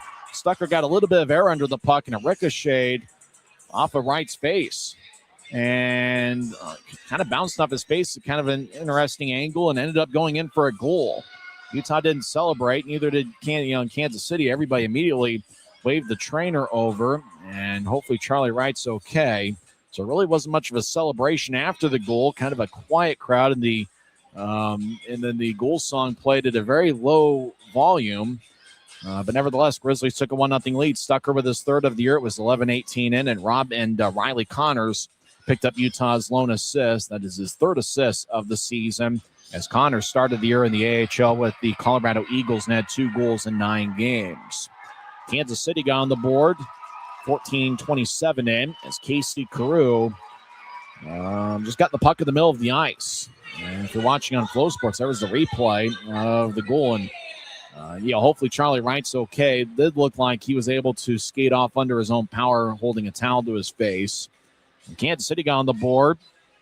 I have a bit of a discrepancy as to what time of the goal is. The paper I was given after the goal said 14:27 in. The box score on the ECHL app says 15:27 in. Either way, Casey Carew got the puck after it glanced off a Utah skate towards the middle of the ice. Carew just got it and fired a righty wrist shot past Dylan Wells. Just kind of one of those unlucky bounces for the Grizzlies. And Carew, who seems to be one of those players for Kansas City, every time he's faced the Grizzlies at least, he always seems to be in the right place at the right time. And Carew was in the right place at the right time for Kansas City. He was part of the Mavericks' top forward line to Max Androv and Cade Borchard last year. He had 21 goals in 64 games for Kansas City last year. And Carew gets his 12th goal of the season. He was a plus 32 last year. He's a plus 7 this season. And Casey Carew tied it up 14-27 into the first. Neither team had a power play in the first period, as the officials let them play for the most part. So nobody committed a penalty. Of the 8 shots Utah had in the first period, Evan Friesen, Riley Connors, and Danny Genev had 2 each. Robbie Stucker had 1 goal and 1 shot, and Jack Ricketts had 1 shot for Utah. For Kansas City, in their 7 shots, Casey Carew, 1 goal and 2 shots. He was the only Maverick with 2 shots in the first period. Zach Ewens, Landon McCallum, Hudson Wilson, Nolan Sullivan, and Justin Janicki each had 1 shot. Before the game, Justin Janicki had a conversation during warmups with Zach Pluzinski. Pluzinski and Janicki were teammates at Notre Dame for 4 years. And Pluzinski is making his professional debut tonight for Utah. Pluzinski is wearing number 44. He is 6'1" and 200 pounds, although he actually looks a bit taller than 6'1". Kind of looks like he's about closer to 6'2" or 6'3". So a pretty well played first period on both sides. Pretty evenly matched first period. And if you're the Grizzlies, you like that considering the Kansas City's won 10 in a row, and they've been one of the best teams in the Western Conference all season. Later on during the intermission, we'll go over the stats for both sides, but it was very evenly played on both ends. It's a busy night in the league. In fact, all 30 teams in the league are in action. As don't forget, we're just 2 days away from the All-Star Classic. It's going to be played at the exact same time as the College Football National Championship. So I guess I'm going to have to get 2 screens, watch one for the All-Star game to root on Danny Genev, and also have one to watch Indiana take on Miami in the College Football National Championship game. Most of the games have gone final in the league. Adirondack defeats Trois-Rivières 3-1, as Adirondack got goals from 3 different players. Cincinnati gets a 3-2 home victory over Rapid City. Remember, the Grizzlies will face Rapid City in a 3-game series next week. Rapid City is 16-3 on the year. Maine in overtime gets a winner from former Maverick Max Andriov. He scored 3:27 in OT as Maine defeats Worcester 3-2. Former Grizzly defenseman Andrew Nilsson scored a first-period goal for the Mariners. Savannah over South Carolina 5-1. Goals by 5 different Savannah Ghost Pirates. South Carolina's lone goal is scored by Cooley. Greenville defeats Guy Carenza and Jared Youngman's Atlanta Gladiators 2-1. Parker and Christian Hausinger picked up the Greenville goals. Cody Sylvester found the back of the net for Atlanta. Greenville 2, Atlanta 1. Jacksonville defeats Florida 4-2. As MacArthur had 2 goals for Jacksonville. Johnson got the start in net for Florida, and he saved 11 of 14. Former Grizzly Will Cranley earlier today was selected to the All-Star team. Cranley has had a record of 12-1 for Florida this season. Cranley was with the Grizzlies in the second half of the 2023-24 season. In overtime, Kalamazoo defeats Indy 3-2. That game played in Fishers, Indiana, hometown of Mike Folta. In overtime, and a bit of an upset, Iowa in a shootout defeats Toledo 3-2 the final there. Other finals across the league, Orlando gets some revenge on Idaho. Orlando 5, Idaho 1. Jake Marcheski yesterday, the former Grizzly goaltender, picked up a 31-save shutout. He did not play tonight. Ben Cross got the start in net for Idaho, and he saved 19 of 24. Greensboro gets a 4-1 win over Reading. Weiss had a shutout for the Gargoyles. They're led by first-year Gargoyles head coach Scott Burt, the former Grizzly player and Rapid City head coach. And their athletic trainer is Colin Lee, who was with the Grizzlies for 5 years. In overtime, Tahoe and Wichita are currently tied at 3. Former Grizzly Blake Wells has 2 goals for the Night Monsters. A lot of shots on both sides, 43 for Wichita and 39 for Tahoe. And they're currently towards the end of overtime, tied at 3. Jeff Carr's Norfolk Admirals get a 6-3 victory over Wheeling. That's the second straight night where Norfolk defeated Wheeling. Norfolk gets their 13th win of the year.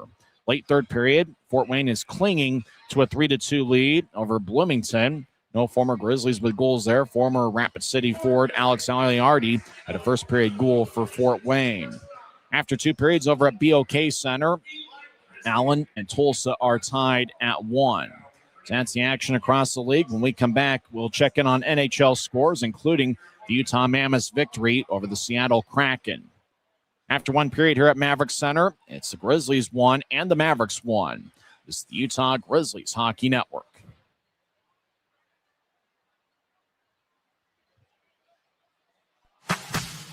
Every new day is a chance to be kinder to your body and your mind.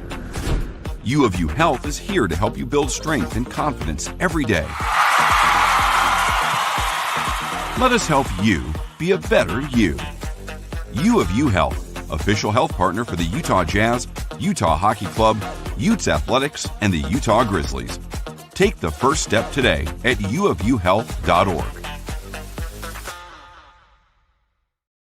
From commercial to recreational truck accessories, Mountain Land Truck Outfitters has got what you need. Flatbeds, spray and bed liners, lifts and leveling kits, wheels and tires. Mountain Land Truck Outfitters proudly uses a brand you know and trust. And with our experienced, knowledgeable, and friendly staff, your visit here will be informative and enjoyable. Stop into our convenient location in Provo at 265 South 100 West or call 801-225-4637 to get a quote for your fleet or individual truck. Mountain Land Truck Outfitters.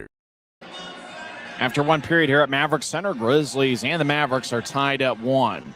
The Grizzlies NHL affiliate, the Colorado Avalanche, are not in action today. In fact, Colorado doesn't play until Monday, where they host the Washington Capitals. Although the city of Denver certainly is fired up as the Denver Broncos advance to the AFC Championship game. In overtime, they defeat the Buffalo Bills as the score was 33-30 Denver.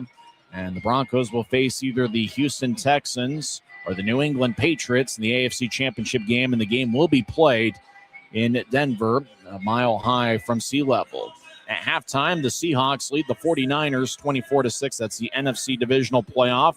Winner of that game will face the winner of the Rams and Bears tomorrow in the NFC Championship game. In the National Hockey League, the Utah Mammoth have a day, Nate Schmidt. He scored 2 goals and 2 assists. He was the number 1 star, no doubt about it, as Utah defeats Seattle 6-3. As the Mammoth got 6 goals on 21 shots. The old 6'7" Lawson Krause had 1 goal and 2 assists. Nick Schmaltz had 1 goal. Ian Cole had an assist. Dylan Gunther, Jack McBain also picked up assists. And Clayton Keller had 2 assists. The Mammoth captain, John Marino, picked up his 20th assist of the year. And Karel Vemelka got the victory in net. Veggie saved 18 of 21, and he picked up an assist this afternoon. The game was played over at Delta Center. And Nate Schmidt, no doubt, biggest game he's played as a Mammoth defenseman with 2 goals and 2 assists. It's been a very successful homestand for the Mammoth, and they will next play on Wednesday night against the Philadelphia Flyers. And a big part of this success, everybody will talk about forwards like Gunther and Keller, but it's really been the play of the defensive unit as to why Utah has had a lot of success over the last few weeks. You think about John Marino, Ian Cole, they are big in the plus-minus category. Nate Schmidt certainly has picked it up. And obviously on the power play, can always count on Mikhail Sergachev. And so the defensive unit for Utah has really stepped forward. Sean Dursey playing pretty well as well. Breaking news, though, Denver Bronco quarterback Bo Nix breaks a bone in his ankle, and he is out for the rest of the playoffs. So tough break for the Broncos. They advance to the AFC Championship game. However, Bo Nix is out with a broken ankle. And so the Broncos are going to have to go with a backup quarterback for the AFC Championship game. Back to the National Hockey League. Not many games in progress right now. Second intermission, Bruins lead the Blackhawks 3-2. Getting underway in just a few minutes, there's 3 different games. Oilers are at the Canucks, Predators at the Golden Knights, and the Kings are at the Anaheim Ducks. Finals across the National Hockey League. Wild in overtime defeat the Sabres 5-4. Matt Zuccarello scored his 6th of the year, 146 into OT. Rangers get a victory. They certainly needed it. They defeat Philadelphia 6-3. Flames get a home victory 4-2 over the Islanders. In overtime, Canadians over the Senators 6-5. Hurricanes over the Devils 4-1. In a shootout, Blue Jackets defeat the Penguins 4-3. The 2-time defending champion Panthers defeat the Capitals 5-2. Maple Leafs in overtime get a 4-3 win over the Winnipeg Jets. Overtime game winner was scored by Max Domi of all people. So that's the NHL scores. If you're watching on Flow Sports, there's the first period stats. Both teams had 4 scoring chances. Obviously, both teams found the back of the net once. Stucker 11-16 in, and then 14-27 in. It was Carew scoring unassisted. Kansas City won the face-off battle 13-8 in the first period. Grizzlies 8 shots to Kansas City 7. Utah with 6 hits in the first period. Kansas City had 5. Utah with 2 giveaways, and unfortunately one of those 2 giveaways led to the Carew goal. And Kansas City with one giveaway through 20 minutes. A celebrity look-alike as Dwayne The Rock Johnson. Oh, no, I'm not sure Scott Hamilton looks like The Rock. Scott's wearing his Seattle Seahawks gear, and he certainly should be happy. Seahawks are leading 24-6. A really good crowd here at Maverik Center. For my money, one of the 2 or 3 largest home crowds of the season. Speaking of which, you got to make sure you get your tickets for January 31st, as it is the final Guns N' Hoses extravaganza of the season in history. Remember, Guns N' Hoses will have 2 or 3 charity games in the afternoon leading up to the Grizzlies game at 7 p.m. as Utah will take on Keaton Mastrodonado and the Greenville Swamp Rabbits. Great crowd here at Maverik Center, and we'll see if the Grizzlies can put together a good 20 minutes of action. Kansas City's been a strong second period club this season. Grizzlies started the year playing well in the second periods. We'll see if Utah can utilize their speed and get out on open ice and have a good 20 minutes of play. Kansas City did outscore Utah 3-1 in the second period last night. We'll come back and have Second period action on the other side. You've been tuned into the intermission report on the Utah Grizzlies Hockey Network.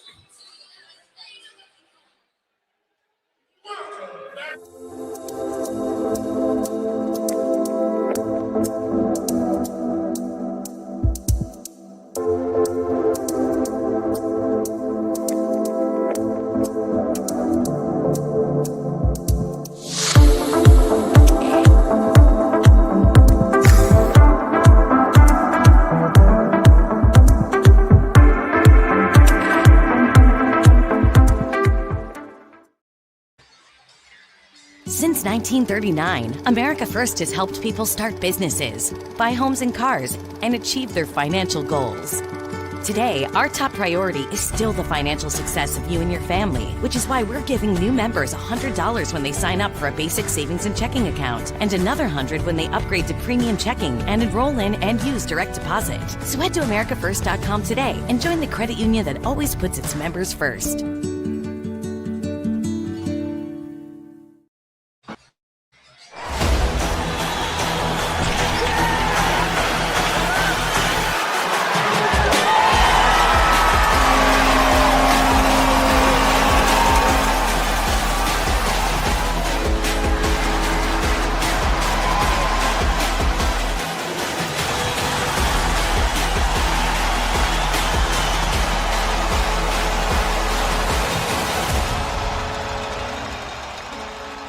Les Schwab changed the tire game more than 70 years ago.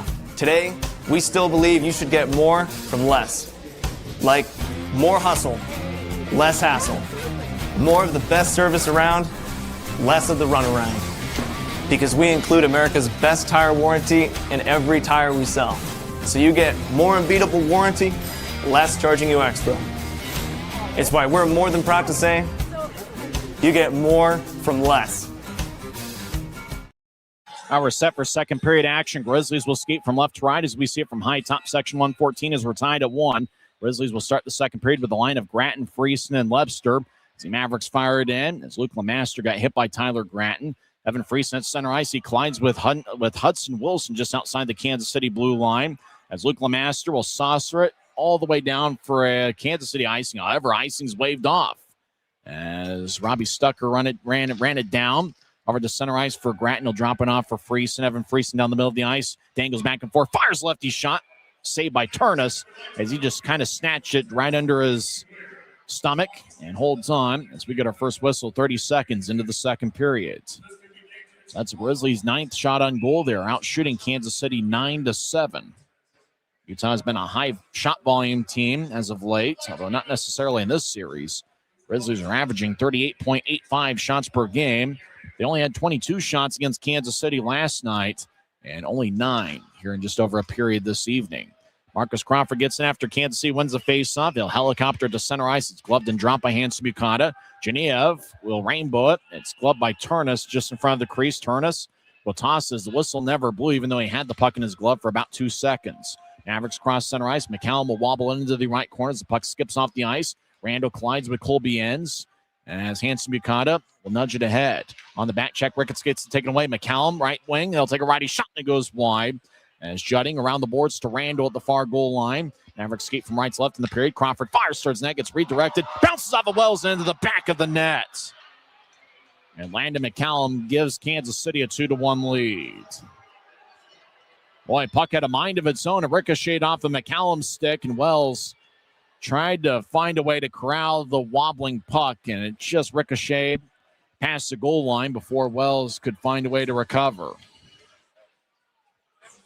So Kansas City takes a 2-1 lead. Boy, the puck tonight has had a mind of its own on a few occasions, especially in that end of the ice. Puck off the McCallum stick, the perfect redirection, just kind of looped, ricocheted off of Wells' right shoulder. That might have tipped off the crossbar and into the back of the net. And now with the horn sounds, they're trying to drop the puck at center ice. So I wonder if they might take an extra look at it. Maybe it was an inadvertent horn. There's 18:49 left in the second. Fans still coming back from the concession stands. They look up at the scoreboard and they see a 2-1 game.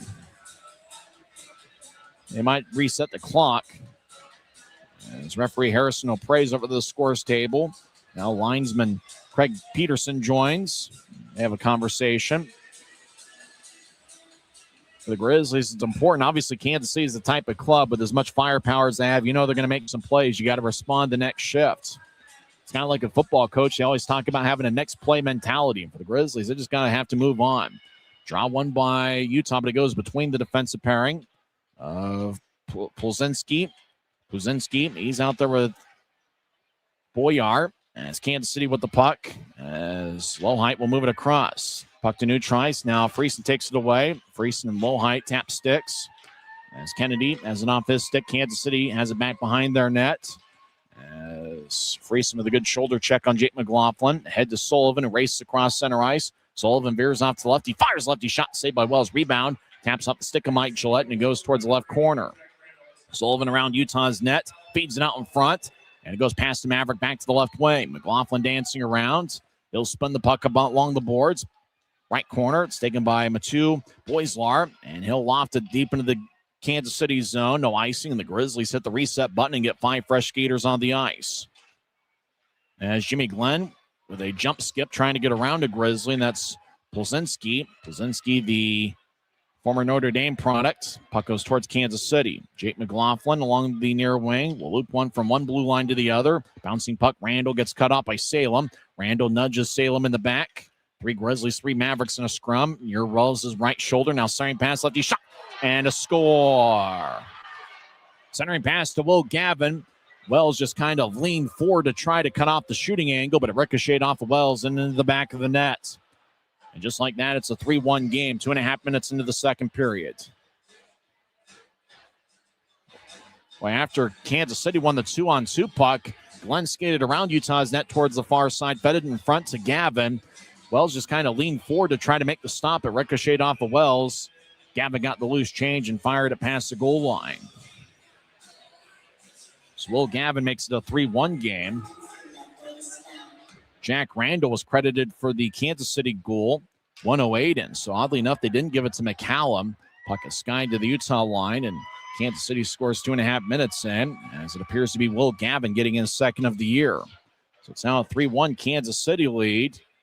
And sometimes, Adrian Denny used to have that saying, you get one, you get two. And unfortunately, that held true to Kansas City. That's why we always talk about the momentum right after a goal gets scored. Kansas City kept it to take a 3-1 lead. Connor sweeps it out in front of the crease. He was looking for Barbashev, and Kansas City picks it off. Right wing feed to center ice as Berezowski will just one-hand it deeper into the Grizzly zone to see what he was at the end of his shift.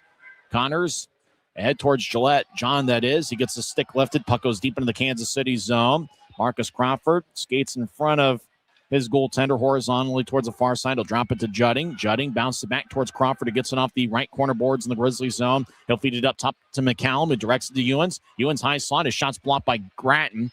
Grizzlies come back the other way. Lebster dangles back and forth to Neutrice. Rink wide feed. Angle left. Goes off the glove of Gratton. Gratton gets back. Lefty shot. Saved by Turnus.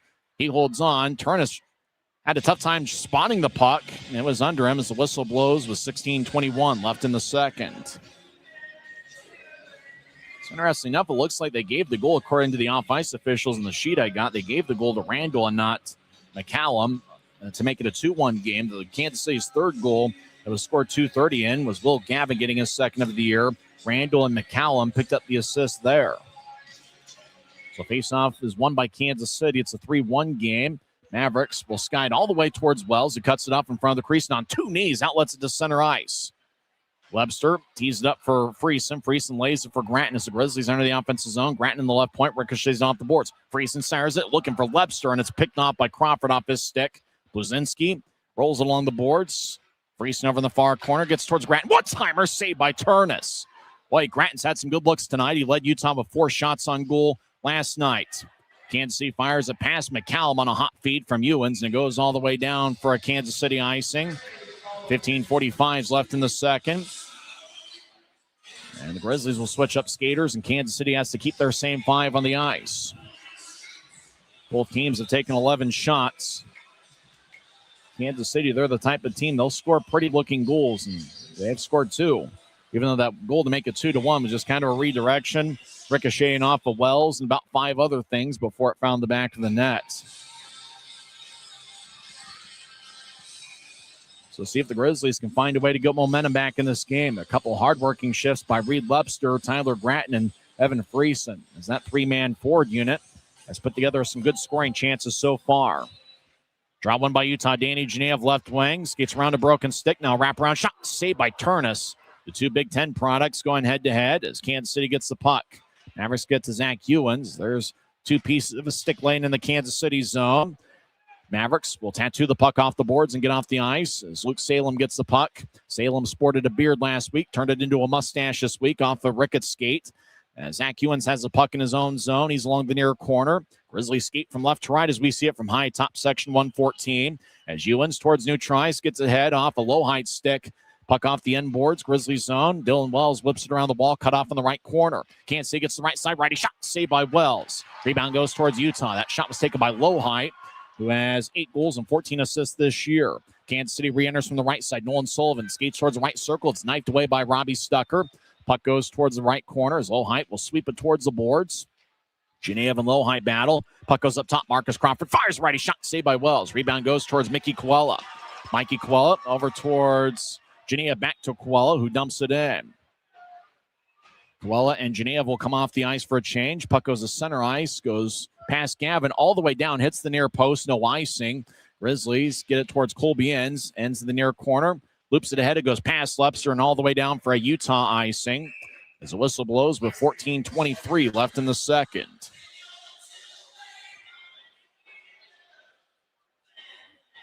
So Lepster's out there as the Grizzlies kind of switching up the forward lines quite a bit as they're going with 11 forwards and 6 defensemen tonight.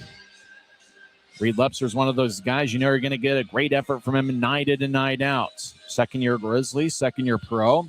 He was part of the Florida Everblades 2024 Kelly Cup Championship Club. He played in 5 playoff games for them after finishing a college career. Kansas City has the puck in the left corner now. Taking it away is Hanson Bukata. Kennedy rolls it behind Utah's net for Colby Ends. The backhands it ahead. Webster over in the right corner gets challenged by Gavin. Webster feeds to the near corner for Hanson Bukata, who taps off a Kansas City stick. Now Hanson Bukata around Utah's net. It kicks off a skate to the right corner. Loose puck, Kennedy trying to get there. Kansas City got their stride ahead of him with Jimmy Glenn. Now Glenn battles with Ends. Ends off his stick as the puck will lift in the air. Bounces behind Utah's net. Webster gets tripped up. No call. We haven't had a single power play yet on either side. As Colby Ends gets the puck, he'll throw it to the near corner deep in the Grizzlies zone. Utah's spent a ton of time in their own zone. Now David Cotton with the puck as they'll get it back up top. Kansas City sweeps it towards Hudson Wilson, who's making his 101st professional appearance as he gets pushed to the boards in the corner by Webster. Now Mike Gillette gets it. Mike Gillette, the former Peoria Riverman of the SBHL. He's part of their 2024 championship club. Gillette off his stick at center ice. Luca Master spins around Mike Gillette, left wing feed off the boards for Carew. Now the Grizzlies get it back to the Kansas City line. Mavericks kicking off the skate of a linesman. Now Barbashev steps in 1-on-3. Skates towards the right circle. Now Barbashev looks to center. And it's picked up by Carew. And the Mavericks will clear it off the far wing boards all the way down as icing is going to be on the Mavericks with 12:57 left in the second. That's the thing about Casey Carew we've been talking about. Kansas City's number 22. He had an outstanding year last season as he was on a forward line with Cade Borchard and Max Androv. He just always seems to be in the right place at the right time. One of the best crowds of the regular season, as fans still coming in from the concession stands. Second of a pro hockey doubleheader in the Salt Lake Valley. Mammoth got a 6-3 victory over the Kraken in NHL action. Got to imagine Tad O'Hat at some point interacted with his NHL affiliate as Kraken and Mavericks. Everybody in Kansas City is just thrilled to death of the affiliation as it's been a tremendous success for the Kansas City organization. Off the drop, Pluzinski fired it off the Maverick. Now Pluzinski gets it head towards Riley Connors. Wilson will nudge it out to center ice. Now Connors will backhand it in from neutral ice. Chasing after it's John Gillette. Behind the net, Logan Turnus wearing Ohio State colored pads. He's a former Buckeye. As Barbashev will fire it horizontally. Connors couldn't reach it. Wilson will slide it in. No icing though as Randall got behind Boislar. As Randall towards the right side centers it. Connors picks it off. Riley Connors with a first period assist will knock it out to center ice. Kansas City gets it back. Crawford out to the center ice logo, and Lowhide off the boards as Pluzinski Clyde's off a jutting. Shot saved by Wells. Now it's taken back by Evan Friesen. He'll cross center ice. He'll tap it off the near wing boards. He slithers his way around Zach Ewens. Webster battles with Randall for the puck. It goes back towards Ewens as jutting over the line. Drops to the right side as Kansas City's McCollum tried to lunge it for Randall. Couldn't get a stick in it. As Salem, he gets hit near the Kansas City bench. Mavericks back up with it. Crawford, rink-wide feed, angle right off the boards. It goes towards Sullivan, who skates the right side. Sullivan gets the stick lifted, gets it back as he battles with Salem in the right corner. McCallum off a Grizzlies stick. Tyler Gratton, the Grizzlies captain, over towards Webster. Webster left wing feeds it towards Friesen, over to Gratton, who gets double team. Puck will trickle back towards Kansas City at their blue line. As Jake McLaughlin at center ice will move it to his right. Horizontal pass to McCallum, goes tape to tape. He'll drop it for Janicki. Janicki, the Notre Dame product. He'll feed it up top. And across towards McLaughlin, left wing, lefty shot goes wide. Gratton gets the puck. About 11 minutes and 14 seconds on a moving clock, second period. Mavericks lead 3-1. Kansas City slides it in. Wells behind his net. He'll cut it off and feed it to the far goal line.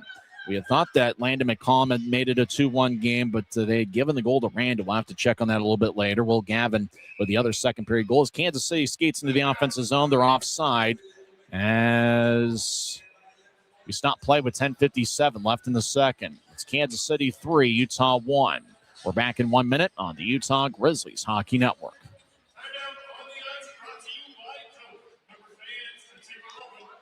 Grisby commutes to work by riding UTA. It gives him time to make friends and relax before arriving to the Maverik Center. But how can Grisby keep enjoying that feeling throughout the entire day? An idea! Utah Transit Authority, proud sponsors of the Utah Grizzlies. We're 20, and yeah, we're celebrating big. Because in 20 years, we didn't just make the gear. We made hockey cooler. They said we were too loud, too flashy, too different. They told us to tone it down. The Warriors don't tone it down. We go full throttle. And this is just the start. 20 years in and we're just getting warmed up. We're still the brand that makes the gear you can win in, chirping, partying. And if you thought we were bold before, just wait. The next 20 years start now. 10 minutes and 57 seconds left in the second period. We were tied at 1 after one frame. Robbie Stucker got Utah on the board first, 11-18 in. Kansas City's responded with 3 unanswered. Casey Cruz scored 15-27 into the first. They gave the goal to Jack Randall after it ricocheted off a stick, maybe 2 sticks. Randall got the goal a minute 8 into the second to give Kansas City a 2-1 lead. Then Will Gavin made it a 3-1 game. He scored 2:29 in, with Glenn and Randall getting the assists. Shots been pretty close to even. Both Kansas City with 15 shots to Utah's 12. Draw won by Kansas City. It's a neutral zone draw as they whip the puck around the boards. Dylan Wells cuts it off behind his net. Taken away is Janicki. Janicki gets hit by Boislar. Wells recovers, gets in front of his crease. Kansas City feeds up top. Wilson across LeMaster. Right wing slap shot. A blocker saved by Wells. Kansas City's Janicki back behind his net. Cut off by Boislar. He will drop it to the left corner as Pluzinski gets pushed towards the boards. 2-on-2 scrum. Pluzinski, Plucinski, the 5-year Notre Dame product, had 201 block shots in his Notre Dame career, 102 block shots over the last 2 seasons. Puck goes back towards the left corner. Kansas City trying to feed it out towards Janicki off his stick. Janicki and Ricketts, 2 number 28's battle. As the Grizzly goes down, as Boislar gets back to his feet and will push it towards neutral ice. Kansas City plays it, but they had finished a line change. They had 5 on the ice. Right point, right lefty shot by Wilson goes wide. Wilson comes off the ice at the end of a shift. Randall, who's already got a couple points tonight, feeds up top. Mavericks good towards Ewens as Ricketts spins Jimmy Glenn. Now Ricketts and Glenn as they're going to fight, and the Maverick jumps on Ricketts. As Randall, looked like Glenn and Ricketts wanted to fight, and then Jack Randall, like a linebacker, just came in and tackled Ricketts. So Ricketts goes to the box. Glenn and Ricketts were getting physical, and then Jack Randall came in and just tackled Ricketts. Jimmy Glenn is wearing a college-style mask. It's a cage. It's not one of those clear visors. And so I imagine, Ricketts, imagine Glenn can't drop the gloves right now with that thing protecting his face. And that had to have been why Randall came in and tackled Ricketts. As Ricketts and Glenn, they were both throwing each other. Then Glenn went down, and then Glenn and Ricketts pushed each other. And Jack Randall, like a linebacker, came in and tackled Ricketts. So I think if you're a Grizzlies fan, you're hoping for a Utah power play that Ricketts and Glenn would get matching roughing minors, and then Randall doing his best Ray Lewis impersonation, knocking down Ricketts. You don't see too many tackles in the sport of hockey, but Ricketts got tackled by Randall. Randall goes 5'10", 190 pounds, so he wouldn't be a linebacker. He'd probably be more a defensive back. You got to give Randall credit. That was a form tackle. He just wrapped up and knocked Ricketts to the ice. And after all this, I think it's actually going to be a Kansas City power play. Believe it or not. Ricketts gets 2 for holding and 2 for roughing. Randall gets 2 for roughing. Jimmy Glenn doesn't get anything. So guess what, Grizzlies fans? It's going to be a Kansas City power play. As going to the penalty box representing Ricketts will be Mike Gillette. So it's a Kansas City power play. Mavericks this season are 18.1% of the power play. Grizzlies penalty kill 80.8%. McCollum fires towards the net, kicked by Cotton, shot and a score.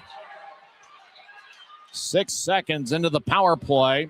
McCallum fired towards the net and in front of the crease. David Cotton got the loose puck and slid it past Wells. And so now it's a 4-1 game. So 4 unanswered for Kansas City, including 3 in the second period. McCallum, just a loose puck out in front with Sullivan battling with the Grizzly. Then David Cotton got the puck and slid it past the goal line. Cotton gets his 12th goal of the year. Marcus Crawford gets his league-leading 33rd assist. And Landon McCallum now has a multiple-point game. He picks up an assist. I think it's his second assist of the night and 18th of the season. Out to center ice, Lepster off his stick. It skies off the near glass, stays in place. It goes deep into the Kansas City zone. And this weekend, the Mavericks are showing why they're in first place in the Mountain Division. McLaughlin, right wing feed. Hippolyopoulos off the Kansas City boards. Hanson Buchanan gets ahead off a Cotton skate. Ends towards Reed Lepster. Strides across center ice. Lepster swaggers in. Tried to drop the puck for Gratton. It stayed towards the far wing boards. Mavericks get it back. McLaughlin pushes out to center ice off a stick as Crew was extending his stick to try to gather it. Salem around Utah's net to the near side. Luke Salem will drop it for Lepster, who races across center ice, across the center red line. He'll chip it to his right for Salem. Salem will throw it in deeper as the Grizzlies will switch up forwards.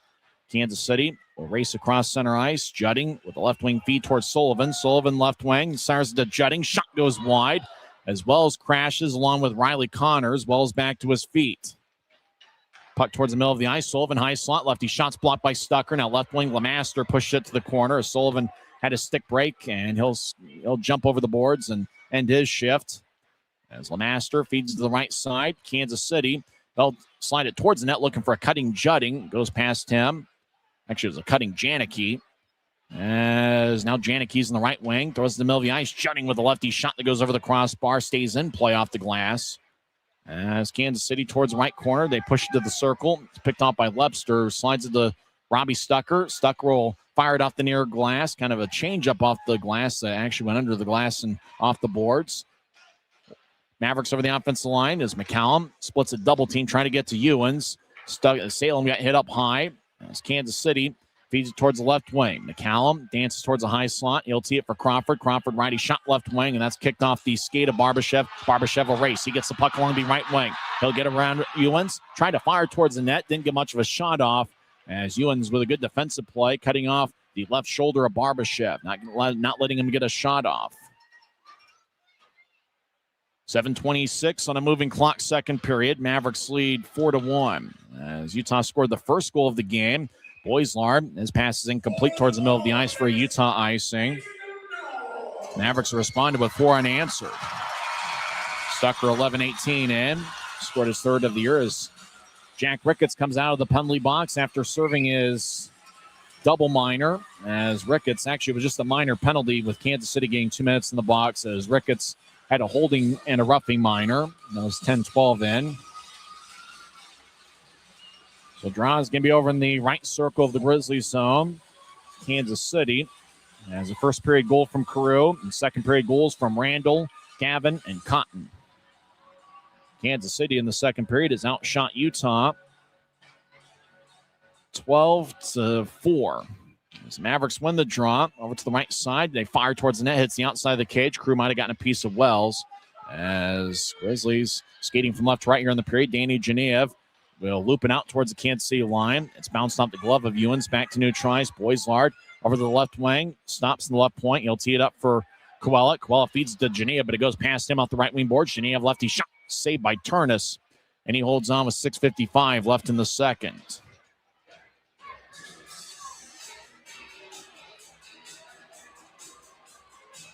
In terms of the shot count for Utah, they're up to 13. Tyler Gratton. Looks like Genev with that shot from the right side. He now has taken the club lead with 4 shots. Gratton and Friesen each have 3 shots. So those 3 forwards have taken 10 of the 13 shots for Utah. Genev with 4, Gratton and Friesen with 3. Grizzlies trail 4-1. Less than 7 minutes left in the second period. Draw in the right circles, won by Utah as Kansas City takes it away. Jimmy Glenn races across center ice. Back check by Koella. Jimmy Glenn will back get towards the net. Wells couldn't cover up. Shot and a score. That's now 5-1. Glenn just kind of bounced one towards the net. Wells tried to cover up, and it glanced off his left glove, and taking the puck is Jack Randall, who fired it past the goal line. Just a split-second decision for Wells. He tried to cover it with his left glove on a bouncing puck, and it just ricocheted his glove off his glove, stayed in play. And now Randall has 14 goals on the year and 2 tonight. And this has turned into a nightmare second period for Utah. Randall with the goal, Glenn with the assist, 13-16 into the second. And it's now 5-1 Kansas City as the Mavericks have scored 5 unanswered. Hanson Buchanan over to Mike Gillette. He'll drop it for Gratton. Gratton slides in the middle of the ice off the skate of Gillette. Mike, that is. Can't see over the offensive line, but they're offside. They're human after all with 6:28 left in the second. Well, just a few split-second decisions and redirections and bounces that have gone Kansas City's way. They're the type of club with their effort and just being in the right place at the right time, they kind of earn those lucky bounces at times. It was just one of those. Wells had to make that split-second decision. Do you cover it up with the body? Do you cover it up with the left? And it was just the puck's kind of a little bit tricky there, bouncing towards the crease, and he tried to just kind of collapse it with his glove towards the over the puck, and it just ricocheted off his glove, and Randall was able to put it away. As Kennedy gets a stick knocked away from McLaughlin.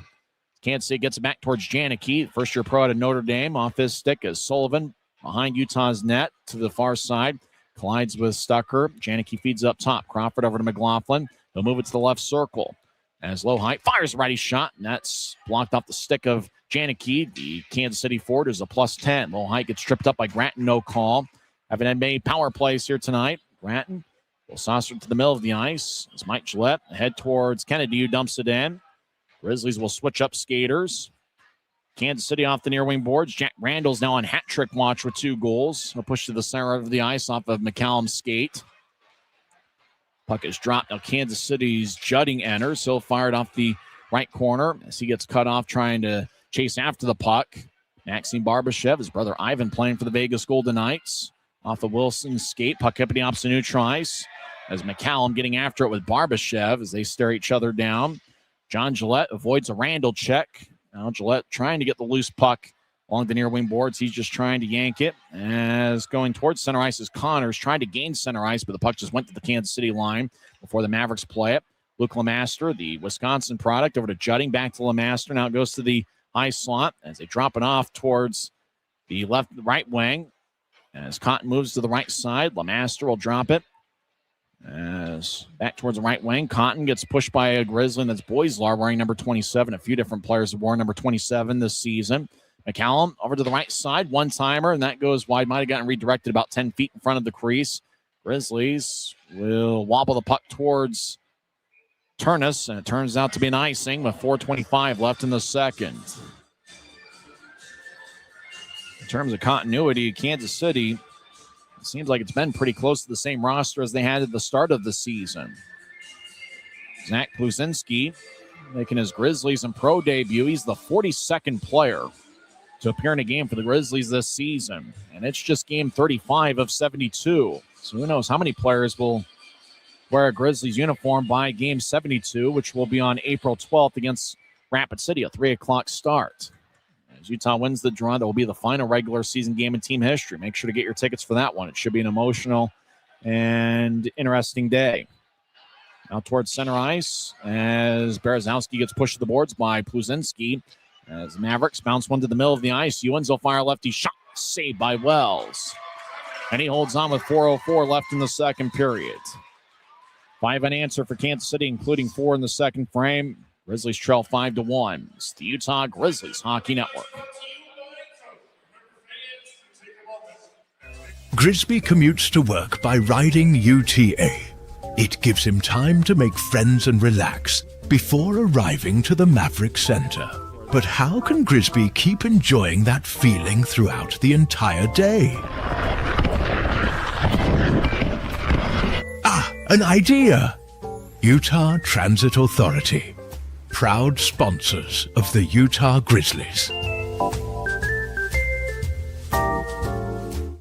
We're 20, and yeah, we're celebrating big. Because in 20 years, we didn't just make the gear. We made hockey cooler. They said we were too loud, too flashy, too different. They told us to tone it down. The Warriors don't tone it down. We go full throttle. And this is just the start. 20 years in and we're just getting warmed up.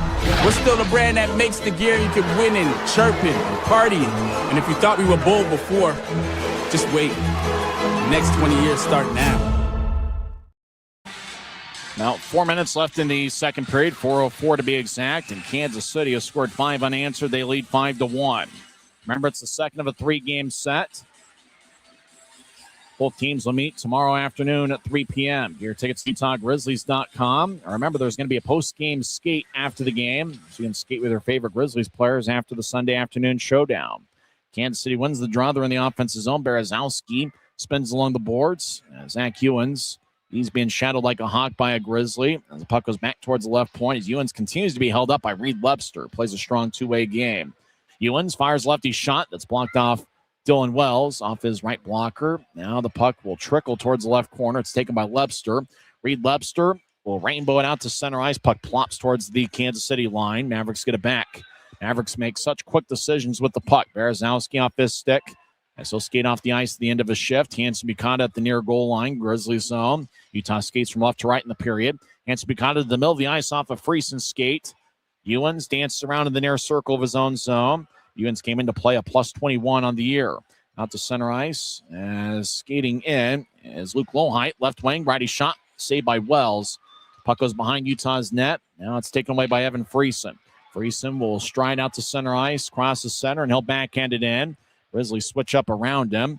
Now Friesen will come off the ice shortly as Kansas City rolls along the near boards. Nolan Sullivan with the puck.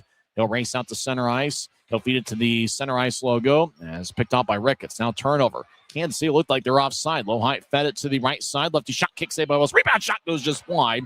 Second look was taken by McLaughlin. As Kansas City will now race back to neutralize. So the alleged offside is a moot point now as the puck ricochets off the far wing board. Salem backhands it towards Robbie Stucker. 2.5 minutes left in the second period. Stucker to the middle of the ice at the Kansas City line off of Mike Gillette's stick.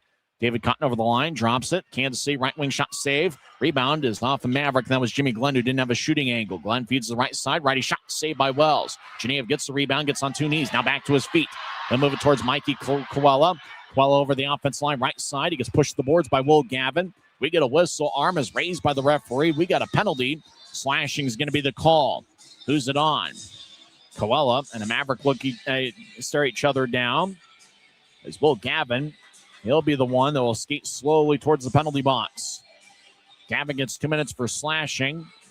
17:55 into the second period, so Utah is going to get a power play.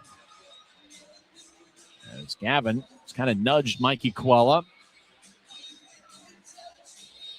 And of all the stuff that's been let go, it's kind of interesting to see that one get called. And Gavin can't believe it. So slashing is going to be the call on Will Gavin. Grizzlies power play is an even 19% on the season. Kansas City has one of the best penalty kills in the league at 88.1%. So faceoff's going to be over in the left circle. It's won by Utah. Hanson Buchanan, 8 power play assists this year over to Danny Genev. 1 goal and 7 assists on the power play this season. Genev directs it back to Hanson Buchanan. Will backhand it toward Genev in the left wing. Genev drops it off for Hanson Buchanan, but it goes back to neutral ice. So Grizzlies will reset Hanson Buchanan off his stick. Jutting towards the right wing. He dances around now, throw it back to Kansas City ice. That's boy. A bit sloppy, quite frankly, in this second period. Can't see helicopters it deep into the Grizzlies zone. Hanson Buchanan off the boards. Genev sweeps it across. Hanson Buchanan gets it off the wall. Across the center ice, strides along the right wing, stops over the offensive line. He's in the right point. He'll get it across. Lepser up top towards Genev. Gratton's in front of the crease. As Lepser gets the puck, he skates around the left circle. Lepser now in the high slot. He'll drop it back towards Genev. Genev left wing, feeds the left goal line for Gratton. As Gratton dancing back and forth, he wanted to get a cross-ice pass to Lepser. Now he feeds it to the middle of the ice. Cut off by Lohide, who clears it out. As halfway through Utah's power play. 1 minute left in the second period. Friesen crossed the center ice after the Grizzlies made a change. He'll drop it for Barbashev, left goal line. So bounce one across. Connors, right wing, over to Barbashev. Barbashev will skate towards Connors. Now feed it to his left. So drop it back to Connors, right wing, righty shot. That one sticked away. Now the puck trickles towards the far goal line as a Kansas City stick broke as they tried to block the shot. Less than 30 seconds left in the power play. Barbashev left wing, lefty shot. And it ricochets off of Turnus' shoulder and it flies out of play with 29.6 seconds left.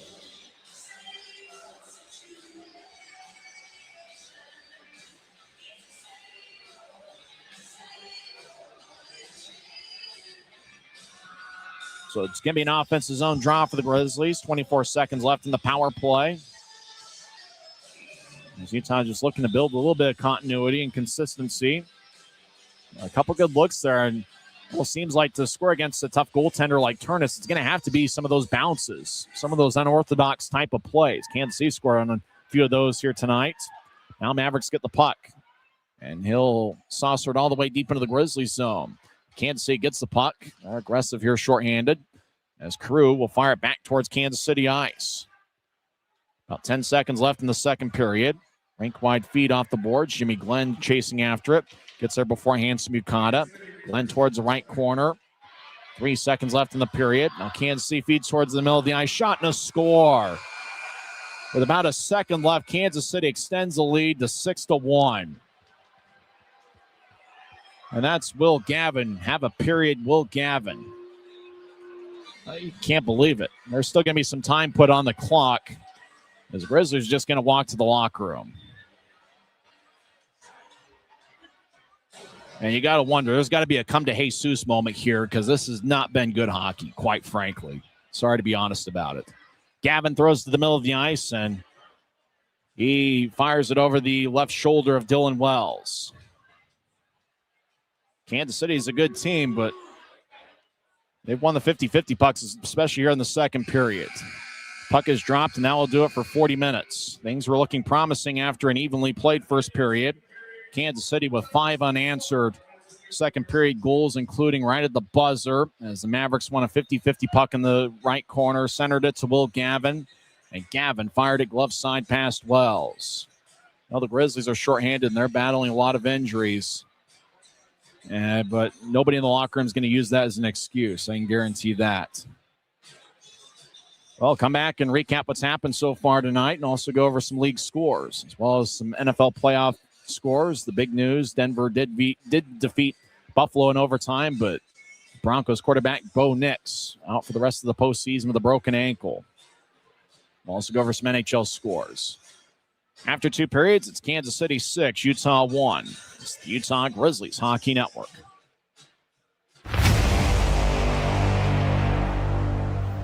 Tonight's game is brought to you by the ECHL, celebrating its 38th season of affordable family entertainment. The ECHL would like to thank everyone in attendance for your support of ECHL hockey. The ECHL would also like to recognize the following league sponsors: AMI Graphics, exclusive signage provider; Athletic Knit, official jersey supplier; Baron Rings, official championship ring supplier; BFL Canada Insurance and Sutton Special Risk, sponsors of the 2026 ECHL Hall of Fame induction ceremony; Dash, official mobile auction platform; The Fairley Group, official commercial insurance provider; Flow Sports, exclusive streaming provider; Hotel Planner, official hotel reservations partner; Howie's Hockey Tape, exclusive hockey tape and lace provider; In Glasgow, exclusive puck provider; Prolific One, exclusive secondary ticketing partner; and Warrior, exclusive on-ice equipment provider and title sponsor of the 2026 ECHL All-Star Classic. Catch all of the ECHL action live in high definition by logging on to flowhockey.tv. We're 20, and yeah, we're celebrating big. Because in 20 years, we didn't just make the gear. We made hockey cooler. They said we were too loud, too flashy, too different. They told us to tone it down. The Warriors don't tone it down. We go full throttle. And this is just the start. 20 years in and we're just getting warmed up. We're still the brand that makes the gear you can win in, chirping, and partying. And if you thought we were bold before, just wait. The next 20 years start now. Well, we're after two periods here at Maverik Center, and Kansas City leads 6-1. Well, Grizzlies got on the board first. Robbie Stucker, 11-18 into the first, as he was in the right point. Unfortunately, just kind of fired it off the face of Charlie Wright. Don't have any update on the condition of Wright, although he hasn't returned to the game. Riley Connors picked up the lone assist. That was 11-18 into the first, as Utah took a 1-0 lead. Then Kansas City responded unassisted as Casey Crew had the puck as the puck bounced off a Grizzlies skate, slid towards the middle of the ice in the Grizzlies zone. Crew got it, and he fired a quick wrist shot, glove side past Wells. And that was unassisted. 15-27 into the first, even though the sheet I got there said the goal was 14-27 in. But nevertheless, it was a tie game after one period in what was a very evenly played first period. In the first period, both teams had 4 scoring chances. And outside of Kansas City having a slight face-off advantage, both teams were dead even. So obviously for the Grizzlies, looking to put together a good 20 minutes of play, but it was all Kansas City. Kind of a crazy play to give Kansas City a 2-1 lead as the puck was fired from the right point and then ricocheted off of, I thought, McCallum's stick, and then looked like Randall at the last minute got a piece of it. And Randall gets credited for the goal a minute 8 in on kind of a crazy bounce that ricocheted off of multiple things from the shot from the right point on its way to the net. Will Gavin scored his second of the year, 2:29 in. And Jimmy Glenn and Jack Randall picked up the assists. That made it a 3-1 game as Gavin scored 2:29 in. Kansas City extended the lead as David Cotton got a power play goal, 10-18, and then that was 6 seconds into the power play. Cotton with his 12th of the year, Crawford and McCallum with the assists.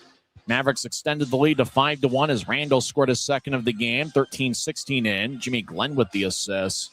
And then with 1 second left in the second period, it just almost felt like both teams were just going to scrum it out in the right corner to finish out the period.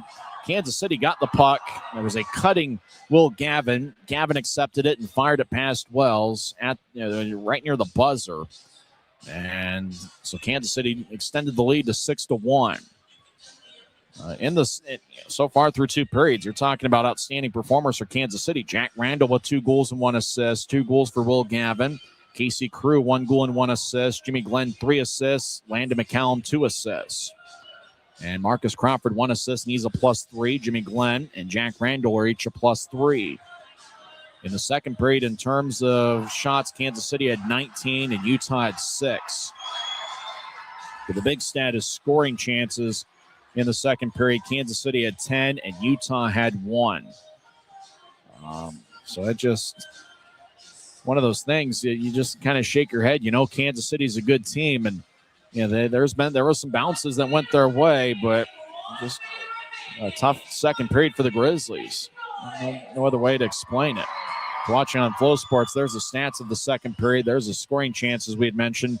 10 for Kansas City, 1 for the Grizzlies. Face-offs, Kansas City at 11, Utah at 7. So the Kansas City Mavericks have a 24-15 edge in the face-off circle. Shots in the second period, Kansas City had 20 and the Grizzlies had 5. Grizzlies 3 giveaways, Kansas City 1. And Utah had 2 hits and Kansas City with 4 in the second period. In terms of the shot count, Grizzlies with 13 shots. Danny Genev has 4. Evan Friesen has 3 shots. 2 shots each for Riley Connors and Tyler Gratton. And 1 shot each for Robbie Stucker. His 1 shot found the back of the net. Jack Ricketts also with 1 shot through 2 periods. And I don't even know if you need to be a fly in the wall near the Grizzlies locker room to know what's being said. You could probably be miles away and hear some of the conversations. It's one of those, Grizzlies lost 6 in a row. And, as we mentioned at the end of the second period, you don't want to use injuries as an excuse. And I guarantee there's not a single person in the Grizzlies locker room that's going to be using that as an excuse.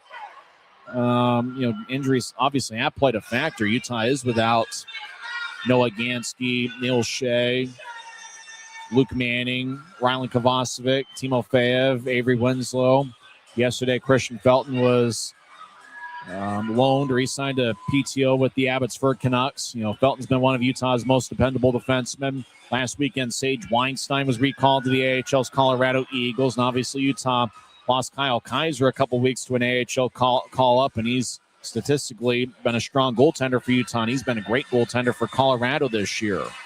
And obviously, we're talking about a few weeks ago, Grizzlies lost Griffin Ness to complete a future considerations portion of a deal where Utah picked up Luke Salem in the offseason. And then you even think back to November, Grizzlies lost Garrett Pike to an AHL trade. Grizzlies didn't want to make the trade. Obviously, they wanted Garrett Pike. Pike was traded from the Colorado Eagles to the Hershey Bears, and the forward that Colorado got in return for Pike, he's been in the AHL ever since. He hasn't been a Grizzly, and it's not expected that the forward that Toporowski, that he'll ever be a Grizzly. So Utah has had some unlucky breaks in terms of injuries and call-ups and things of that nature. But nevertheless, just kind of a tough 20 minutes of action for the Grizzlies, and that's considering that this is one of the biggest home crowds so far in the regular season. We'll see how the Grizzlies respond here in the third period, and even if it's not going to be a full comeback, obviously down 6-1 against the first-place Mavericks, I think the Grizzlies would obviously love to go into Sunday's series finale, having played a good 20 minutes here in the third period. So we'll see how the Grizzlies respond, especially in the first 5 minutes of this third period. Every team in the league is in action tonight, 15 games across the 4-letter league. This is the only game in progress. Every other game has gone final. How about Tulsa? They get 4 goals in the third period. They defeat Allen 5-2. Dylan Fitz scored a goal 18-20 into the third. That was on an empty net. As the Oilers, with a bit of an upset, they defeat Allen 5-2 behind 4 third-period goals. Fort Wayne defeats Bloomington 3-2. Fort Wayne had 2 goals in the first, 1 in the second. Jeff Carr's Norfolk Admirals get a win over Rhett Wheeling for the second straight night. 6-3 is the final score there. Grant Hebert, the former Allen American, with one of the Norfolk goals.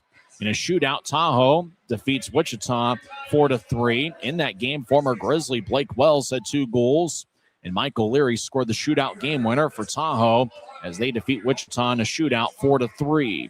Greensboro gets a 4-1 win over Reading. Orlando upsets Idaho 5-1. As Orlando gets the victory, last night, Jake Barczewski, the Idaho goaltender who played with Utah last season, picked up a 31-save shutout. Barczewski was not in net tonight as Ben Cross had a tough night for the Stillheads. In a shootout, Iowa defeats Toledo 3-2 in a bit of an upset. The shootout game winner was scored by Brandon Schultz. And that was the first shooter for Iowa, and both goaltenders were outstanding in the shootout. Iowa defeats Toledo 3-2. In overtime, Kalamazoo gets a 3-2 win over Indy as Justin Lee scored the game winner 56 seconds into the extra session. Joseph had both of Indy's tallies. That game was played in Fishers, Indiana, hometown of Mike Folta. Jacksonville over Florida 4-2. Last night, Will Cranley got a victory for Florida, and Cranley is headed to the All-Star games. He's got a record of 12-1 with Florida this season. It's Will Cranley, who was part of the Grizzlies in the second half of the 2023-24 season. He's been a strong goaltender for the Everblades, but they lose tonight to Jacksonville 4-2. Greenville gets a 2-1 win over Guy Carenza and Jared Youngman's Atlanta Gladiators. Parker and Christian Hausinger, actually might be Cam Hausinger, not sure. One of the Hausinger brothers scored 16-23 into the second period. Savannah over South Carolina 5-1. Maine gets a 3-2 overtime win over Worcester. Former Maverick Max Androv scored the OT game winner. Former Grizzly Andrew Nilsson had a first period tally for Maine. Cincinnati defeats Rapid City 3-2, and Adirondack gets a 3-1 win over Trois Rivières. When we come back, we'll check in on the NFL playoffs as well as some NHL scores. After two periods, Kansas City leads Utah 6-1. This is the Grizzlies Hockey Network.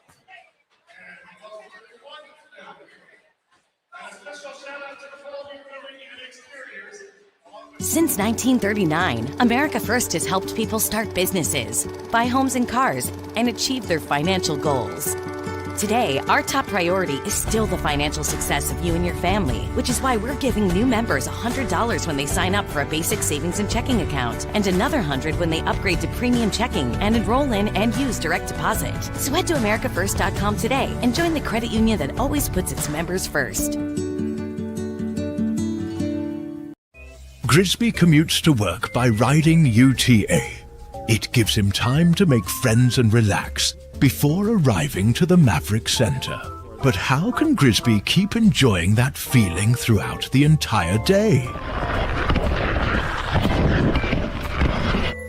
An idea! Utah Transit Authority, proud sponsors of the Utah Grizzlies.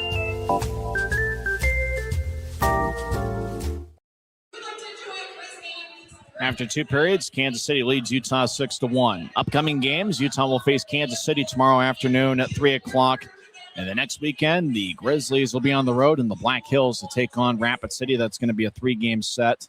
Friday and Saturday nights next week will be 7 o'clock face-offs. And Sunday, January 25th, will be at 4:10. Let's check in on those living the dream. NHL scores. The Utah Mammoth get a 6-3 victory over the Seattle Kraken, and it was the Nate Schmidt's show. Nate Schmidt had 2 goals and 2 assists. He was the number 1 star. The old 6'7" Lawson Krause had 1 goal and 2 assists. Nick Schmaltz also found the back of the net. And Barrett Hayton scored an empty netter. 2 assists for the captain, Clayton Keller. And it's been an outstanding homestand as the Mammoth get a 6-3 victory over the Kraken, who are the NHL affiliate of the Kansas City Mavericks. 3 games in progress. After 1 period, no score between the Oilers and Canucks. Predators have a 1-0 lead over the Golden Knights after 1 period and also after 1. Ducks have a goal from Mason McTavish as Anaheim leads the LA Kings 1-0. Games have gone final. Wild get a 5-4 victory over the Sabres as Matt Zuccarello scored the OT game winner.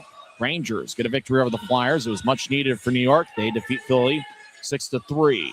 Flames over the Islanders 4-2. Canadians in overtime defeat the Senators 6-5. Overtime game winner was scored by Cole Caulfield, who has 24 goals this season. Lane Hudson with his 42nd assist in the game winner. Hurricanes over the Devils 4-1. In a shootout, Blue Jackets defeat the Penguins 4-3. Charlie Coyle had the shootout game winner for Columbus. Panthers over the Capitals 5-2. In overtime, Maple Leafs got a game winner from Max Domi of all people. In overtime, Toronto 4, Winnipeg 3. And the Bruins get a 5-2 victory over the Chicago Blackhawks. In the National Football League, the Denver Broncos advance to the AFC Championship game. They defeat the Buffalo Bills 33-30. However, starting quarterback Bo Nix will miss the remainder of the playoffs with a fractured ankle. So the Broncos are going to have to go with the backup quarterback in the AFC Championship game. Bo Nix had 3 touchdown passes and 279 yards. Josh Allen on the Buffalo side had 3 touchdown passes and 2 interceptions. That one was a thriller in Denver as the Broncos get a 33-30 overtime win. They will face the winner of tomorrow's afternoon's Texans-Patriots AFC divisional bout. They got a blowout over in Seattle. How about this? The Seahawks lead the 49ers 41-6. Only 1 touchdown pass for Sam Darnold. Kenneth Walker has 3 touchdown runs and 116 yards for the Seahawks. Cooper Kupp 5 catches on 60 yards. Seattle 41, San Francisco 6. Tough day for Brock Purdy. 1 interception, no touchdown passes. Purdy is leading rusher for San Francisco with 37 yards. So looks like Seattle, barring the greatest comeback in the history of sports, they'll advance to the NFC Championship game where they will face the winner of tomorrow afternoon's Chicago Bears LA Rams tilt. So that's the matchups going on to the National Football League. One NBA score, the Dallas Mavericks get a 138-120 victory over the Utah Jazz. Well, we'll come back and have third period action on the other side. We'll see what the Grizzlies do here in the final frame. After 2 periods, it's Kansas City 6, Utah 1. You've been tuned into the Intermission Report on the Utah Grizzlies Hockey Network.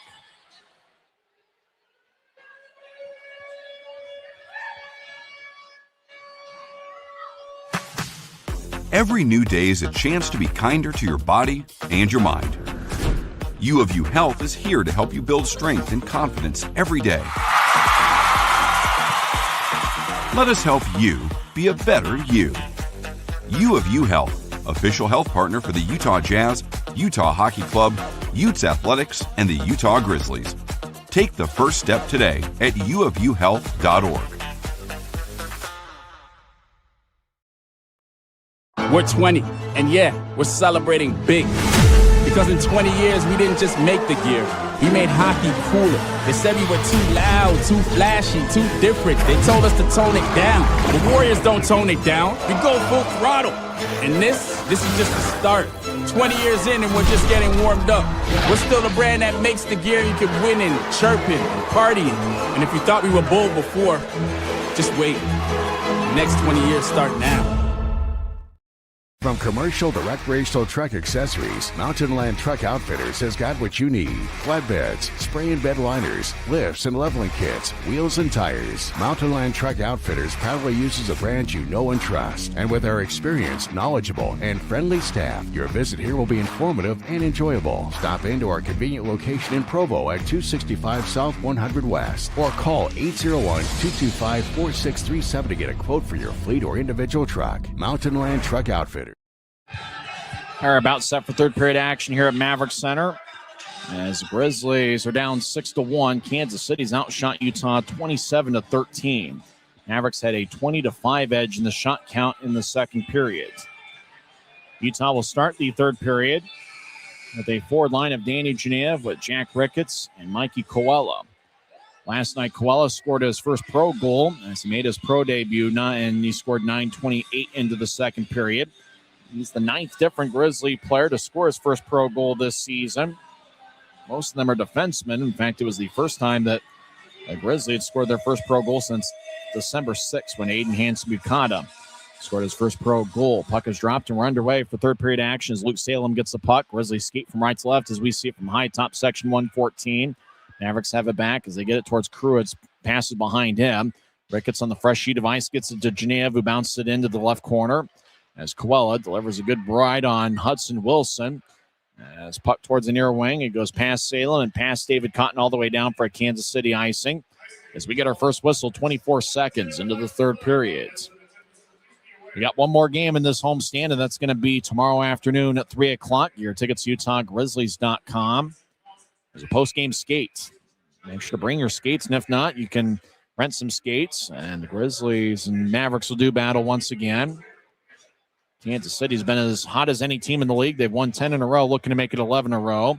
As Genev gets the puck, throws it to the middle of the ice off of Ricketts' stick. And Ricketts will throw it to the corner that Genev vacated. As Kansas City has the puck at the near goal line, Luke Lemaster will fire it off the glass. It's gloved and dropped by Crew. Drops it for Berezowski to lay it to the left point. Mavericks over the offensive line. They skate towards the left corner. They skate around Wells' net. As Mavericks, Janicki will skate around as Genev. That's going to be interference for sure.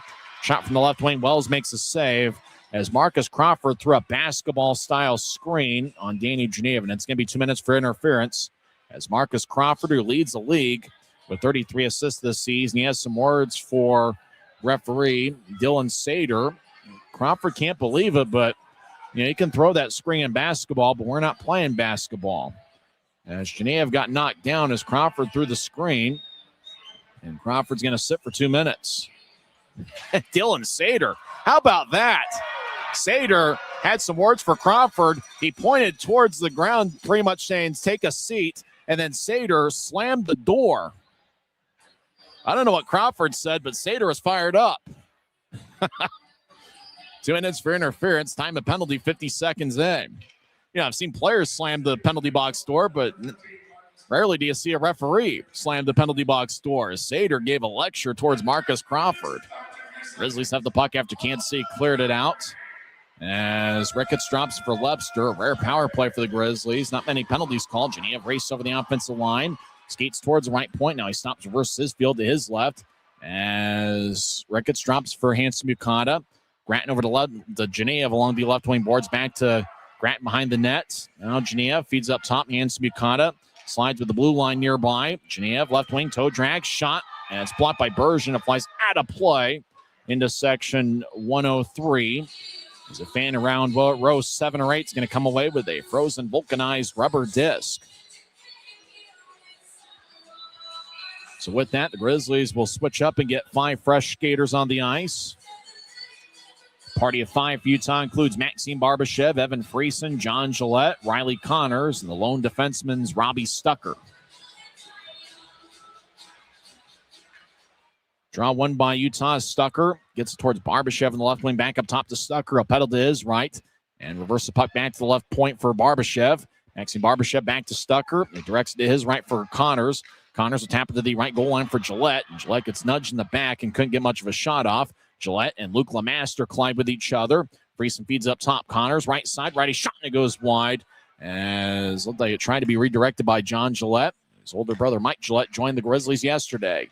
Barbashev right wings it towards Connors, and Connors dumps it in. Friesen chases after. He collides with Wilson behind Kansas City's net. 42 seconds left in the power play.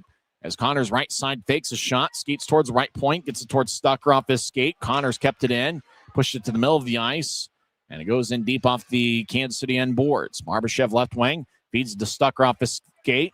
Stucker corrals the puck, skates towards his right. Stucker righty shot goes wide. As he missed the net stick side on Turnus, but he didn't miss by much. As Randall on hat trick watch gets pushed by Connors, they jostle for positioning in the left point. Connors got the puck, but then the puck ended up going back to neutral ice. So the Grizzlies are offside with 13 seconds left in the power play and 17:23 left in the third. So Grizzlies will switch up skaters once again. Zach Pluzinski out on the ice, along with Matu Boislar. Pluzinski, his pro debut, played at Notre Dame. Apparently lives in the Park City area. As Grizzlies lost Noah Gansky to an injury. Not sure how long he'll be out. So the Grizzlies have had some injuries pile up. And, of course, a couple AHL call-ups. Sage Weinstein last week, and this week Christian Felton just yesterday called up to the AHL. Left wing Boislar with a shot that's blocked. Now Mike Gillette fires a righty shot, and that's blocked as well. As David Cotton will tap it out to center ice for Berezowski. Crew jumps back towards the bench as he realized there would have been too many on the ice. Now Crew rejoins the play. Boislar right wing, lefty shot, and that's sticked away by Turnus as the puck goes towards the right corner. Kennedy in the area as 2-on-2 battle. Third Maverick joins the play looking nearby as Kansas City gets the puck. As Mavericks race around Mike Gillette and slide it to center ice. Berezowski gets it off his skate. Hanson Mukana taps it away as they're looking for David Cotton. Friesen races down the middle of the ice. He's to the lefty. Shot goes just wide. Boy, Friesen with a breakaway and just missed the net. Boy, Friesen and Riley Connors in particular have had some good looks for the Grizzlies over the last handful of games. Utah back deep in their own zone. As Grizzlies rink-wide feed is off of Kansas City stick. Now Webster battles. He gets pushed by Crew. Casey Crew gets lit up by Gratton. Gavin on hat trick watch. Actually, he's had a good game. I think he might have, one, maybe 2 goals. Gavin's got 2 goals. He's a +2. Now the Grizzlies will sky it out towards center ice. Puck hipping opposite the center red line. Zach Ewens will get it across. Marcus Crawford, rink-wide feed, angle right towards low height. He gets taken away by Salem, who's got an assist in 3 of his last 4 games. Harvey Lepster gets pushed towards the left corner. I smell popcorn, and it looks like it's pretty good. I'll have to have some after the game.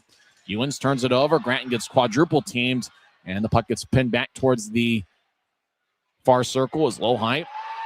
We'll loop it back to center ice. Luke Salem enters from the left wing, skates towards the corner. He gets taken off the puck by Berezowski, and Salem tried to play the puck as he was laying on his side. Now Salem bouncing off the Maverik, and now Kansas City along the near wing boards gets it. And Jimmy Glenn will throw it over Koala's head. Stucker back to Geneva. One-time tap is overled for Jack Ricketts. Kansas City gets back along the near wing boards in their zone. Grizzlies skate from right to left in the period. McCallum at center ice. He's played a strong game. He dumps it in. McCallum has 2 assists and a +1 rating. As back up top, left point, shot saved by Wells. That shot was taken by Hudson Wilson, who's a -1, believe it or not, and has 2 shots. As Hudson Wilson is 101st pro game, 97 of them as a Maverick. He's got 4 AHL games to his resume. Kansas City's doubled up the Grizzlies in the shot count, 28-14. Which is a bit of a surprise because recently the Grizzlies have been out shooting opponents. Kansas City had a shot edge of over 10 last night. Puck wheels along the near wing wall and it goes past John Gillette all the way down for a Utah icing. 14:44 is left in the third. After tomorrow's game, Grizzlies will be at the halfway point of the regular season as tomorrow is game 36 of 72. This Utah Grizzlies final hunt. Kansas City wins the draw. LeMaster will nudge it towards his left. Horizontal pass towards Wilson to the right point. Wilson wheels the puck around the wall. As Jack Randall, 2 goals tonight. Up top for LeMaster, who shields Utah from the puck. LeMaster right wing, righty shot. Saved by Wells. And he holds on as the puck ended up towards the Ward Utah in the front of his jersey. As Dylan Wells will hold on. Sharp-looking jerseys the Grizzlies are wearing this weekend. As a master who scored, but turned out to be the game winner on December 20th against Utah. That was a game where Kansas City won 3-2, but the Grizzlies scored 2 goals 26 seconds apart to make it interesting, and then Utah had some chances to tie it up at the end. 4th meeting this season. Grizzlies are 1-2 against Kansas City. Mavericks skate in. Janicki shot saved by Wells. Grizzlies clear it. As a ricochet off of LeMaster, sticks and no icing. LeMaster will stride after it, and he gets the idle puck in the near corner. As LeMaster skates around Turnus' net. LeMaster right wing feed off of Janicki's stick. Puck ahead to Kennedy, past him to Geneva. Now Kennedy gets it. He gets it knifed away by the Mavericks. Now Kennedy. It's a rough ride with Nolan Sullivan in the left corner. As puck along the goal line. Grizzlies skate in, back in, shot by Kennedy, saved by Turnus. Grizzlies get knocked down towards the near goal, the goal line, right side. As Utah gets it back up top. Geneva slithers his way around Janicki, fires a lefty shot, and it ricochets off a Gillette stick. Mike, that is, and on towards Turnus. He makes a stop with 13:42 left as Hudson Wilson cross-checks Mike Gillette in the chest. Timeout on the ice. Kansas City still leads Utah 6-1. It's the Utah Grizzlies Hockey Network. We're 20, and yeah, we're celebrating big. Because in 20 years, we didn't just make the gear. We made hockey cooler. They said we were too loud, too flashy, too different. They told us to tone it down.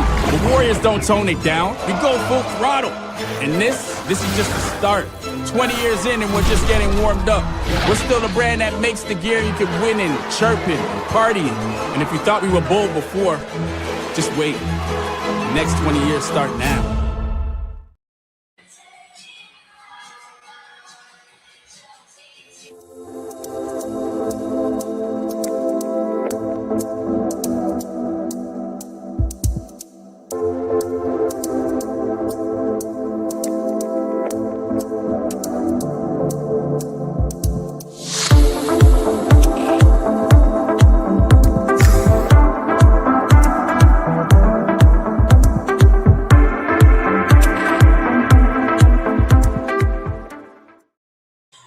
Minutes and 42 seconds are left in regulation as Kansas City leads Utah 6-1.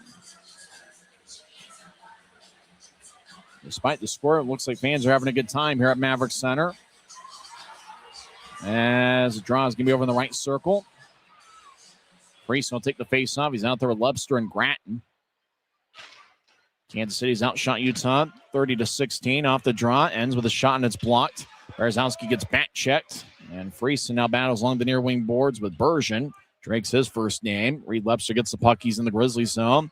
He'll move towards his right as he shuffled his feet quite a bit. Now hands to Bukata left wing. Out to center ice, pass Lepster on towards Turnus, who kicks it with his stick.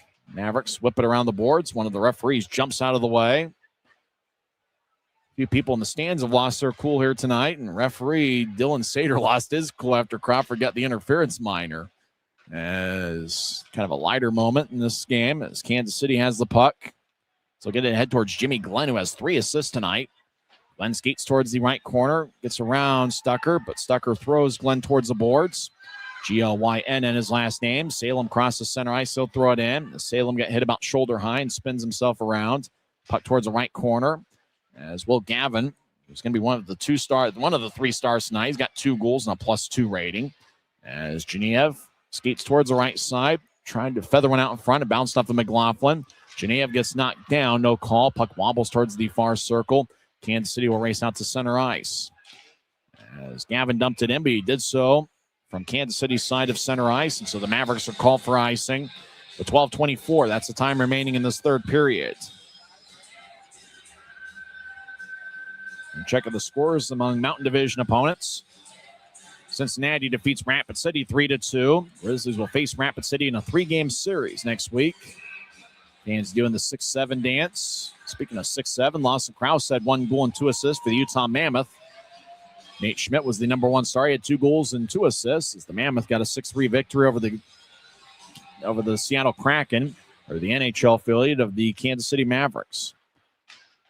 Puck towards the right corner as Crawford spins it from one corner to the other. Maxime Barbashev, the former Rangers draft pick, skates towards the left point, cycles it back to the spot he vacated. Gillette sweeps one out in front. It's sticked away by Turnus, the Kansas City goaltender. Turnus has saved 16 of 17. Kansas City in their 10-game winning streak came into play only allowing 14 goals and outscoring opponents 35-14. As towards the left wing, Mavericks get pushed to the boards by Boislar. Boislar and his 3rd different team in this league was with Trois-Rivières last year and Adirondack earlier this season. Puck is skied at center ice. Crawford gets at the Kansas City line. Grizzlies will switch up skaters. As Mavericks enter from the right wing, Jack Randall. He collides with Polsinski. Polsinski in his pro debut. Now it's taken back. Zach Ewan's right wing. Lefty shot saved by Wells. Polsinski will backhand it out to neutral ice. Less than 12 minutes left in the third period. Actually, we're closer to 11 minutes left in the third period at 6-1 Kansas City. Crawford back in his own zone. Crawford was the All-Star Game MVP back in 2022. Charles Edward Daster represented the Grizzlies in that All-Star Game. As Kansas City's Ewens with a hot pass towards the left wing. Taps off as Berezowski looked to center it. Nobody home but a Grizzly. Ricketts over the offense line, right wing. They'll drop it towards the corner. Mike Gillette chasing after it. He climbs, getting there about the same time as Hudson Wilson. 2-on-2 scrum as Turnus looks over his left shoulder. Ricketts trying to break free. McCallum with a dangerous pass in front of his own crease. Lemaster will spin the puck off the near glass. Now Lemaster battles with Kennedy. Kennedy in his 6th game with Utah. Actually, 5th game with Utah. He's now postseason eligible. Out to neutral ice off of Cotton Stick. Puck will roll on towards Wells. No icing. It was kicked off a Cotton Stick at Utah's spot of neutral ice. Now Lepster over the offensive line. Stops in the left point. Fires the righty shot. Glove saved by Turnus. Boy, that was a quick wrist shot by Reed Lepster. It got to Turnus in a hurry. But the Kansas City goaltender makes a stop with 10:17 left in the third. So faceoff's going to be an offensive zone 1 for Utah. It's over in the left circle. Great crowd here on a Saturday night at Maverik Center. And it looks like some of them here in section 114 are headed for the exits. Faceoff's over in the left circle as Evan Friesen will take the draw. We've got the attendance. We'll give you some time to guess. Sometimes you play that guess the attendance game. Guess how many people are in the house tonight. We'll tell you during the next whistle. As Kansas City has it deep in their own zone after winning the faceoff. Mavericks have a edge in the faceoff circle tonight. Puck slides back to center ice. Robbie Stucker will skate back into his own zone as he will shuffle his feet towards the Grizzlies bench and slide it back to a spot he vacated with Lebster. Lebster around Cotton, steps over the offense line, splits a double team. Right wing is righty shot. That one's sticked away by Jake McLaughlin, the longtime Maverick. Friesen gets triple teamed over in the left wing boards and loses control of the puck as Casey Carew crosses center ice 2-on-3. Carew will bounce it in deep as the puck will sky towards the far circle, and the Mavericks will switch up skaters. Boislard has the puck. He strides along the left wing over towards Gratton off his stick. Now Boislard, sporting a beard, facially kind of looks like Taylor Crunk. Lebster left wing. And so tapping off of Lemaster. Now Lowhite gets it back. Janicki over towards Lowhite, who enters from the right wing. Lowhite past Janicki as he was trying to accept the puck in the right circle, cutting towards the net. Now it slides in the middle of the ice. Lowhite and Boislard. Boislard gets spun around. Lemaster gets the loose puck right side. Fires the righty shot. Kick saved by Wells. Rebound goes towards Lebster, and he'll bounce it as Ricketts chasing after it, no icing. Ricketts, one of 3 Grizzly players with an AHL contract with Tucson. Barbashev and Dylan Wells, the other 2. Lemaster has the puck. First full season as a pro. Lemaster showed a ton of promise in his time with the Grizzlies. Last month of the regular season, he was traded towards Cincinnati, and then Cincinnati flipped him to Kansas City. Grizzlies eventually picked up Stepan Timofeyev. Left wing righty shot by Riley Connors. Saved by Turnus about waist high. After the whistle, Marcus Crawford and Riley Connors have some words. There's 8:38 left in the third period. Draw is going to be an offensive zone 1 for Utah. Other Mountain Division scores. Orlando defeated Idaho 5-1. How about Tulsa? They get a comeback victory 5-2 over the Allen Americans. It's a tough day for Allen broadcaster Tommy Daniels, as he is a fan of the Buffalo Bills. And the Bills lost in the playoffs 33-30 to the Denver Broncos. He's also a Buffalo Sabres fan, and the Sabres lost in overtime. I'm sure Tommy's going to be okay, as he's going to be broadcasting the All-Star game 2 days from now over in Allen, Texas, where they're the host team. I'd certainly would have loved to have been there calling the action. Hanson Buchanan, he fires towards the net, and it ricochets off of John Gillette. Arm is raised for a penalty. Riley Connors, and it's going to be a Utah penalty. Hanson Buchanan touches it up. So it's going to be a Kansas City power play. Roughing's going to be the call. Connors pleads his case, but he's going to go to the box for 2 minutes. Connors shakes his head back and forth. He's like, I can't believe it. But Connors accepts his fate as he's going to go to the penalty box. 2 minutes for roughing. 8:13 left in the third period. So the faceoff's going to be in the Grizzlies zone. Other Mountain Division action. Tahoe defeated Wichita 4-3 in overtime. Former Grizzly Blake Wells had 2 goals for Tahoe. Michael Leary had the shootout game winner. Time of Connors roughing minor is 11:47 in.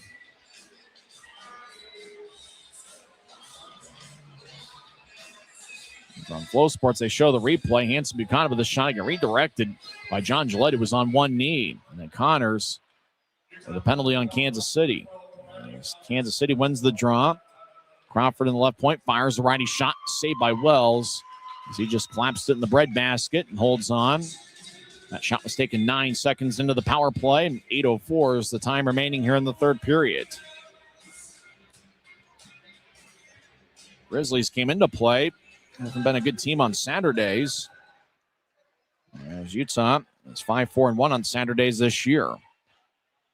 Jack Randall has the puck. He's got 2 goals tonight. He'll saucer it across. McCallum behind his back to Crawford. Over to Randall. Siren pass, lefty shot, saved by Wells.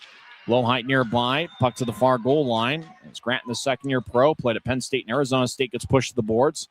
Crawford in the left point. Lebster 2 shorthanded goals this season. Lebster gets the puck. He'll cross center ice. He's trying to locate it. It's at his ankles. Now he gets pinned to the boards near Kansas City's bench. Now 2-on-2 scrum. Mavericks come out with the puck. McCallum down the middle. Stops over the offensive line. Keeps the puck in the Grizzlies zone. Gets to Low Height, who sweeps behind his back to Crawford. McCallum chips towards the left circle. Pass was a little bit wide of Low Height. Now the Mavericks wheel it around the boards. Loose puck. Crawford gets there about the same time as Friesen. Friesen will shovel it out of the zone. Deep into the Kansas City end. Halfway through Kansas City's power play. Grizzlies at times have been a pretty good penalty kill unit this season. As Kansas City with a fresh 5-man unit on the ice. Ewens over to Low Height. As Low Height will bounce it off of Ricketts. And taking the puck's Hanson Buchanan. And he'll saucer it all the way out. Grizzlies get 4 fresh tires on their penalty kill. About 30 seconds left in Kansas City's man advantage. Zach Ewens towards center ice will drop it up. Berezowski splits the double team, moves to his left. Skating in as Randall centers to Berezowski, who misses wide. Gillette whips it along the far wing boards as Turnus will skate towards the far corner, cut it off, and he'll outlet it to the middle of the ice for Zach Ewens. Ewens right wings it towards Lohheit. As Berezowski jumps out of the way, Lohheit strides along the right wing.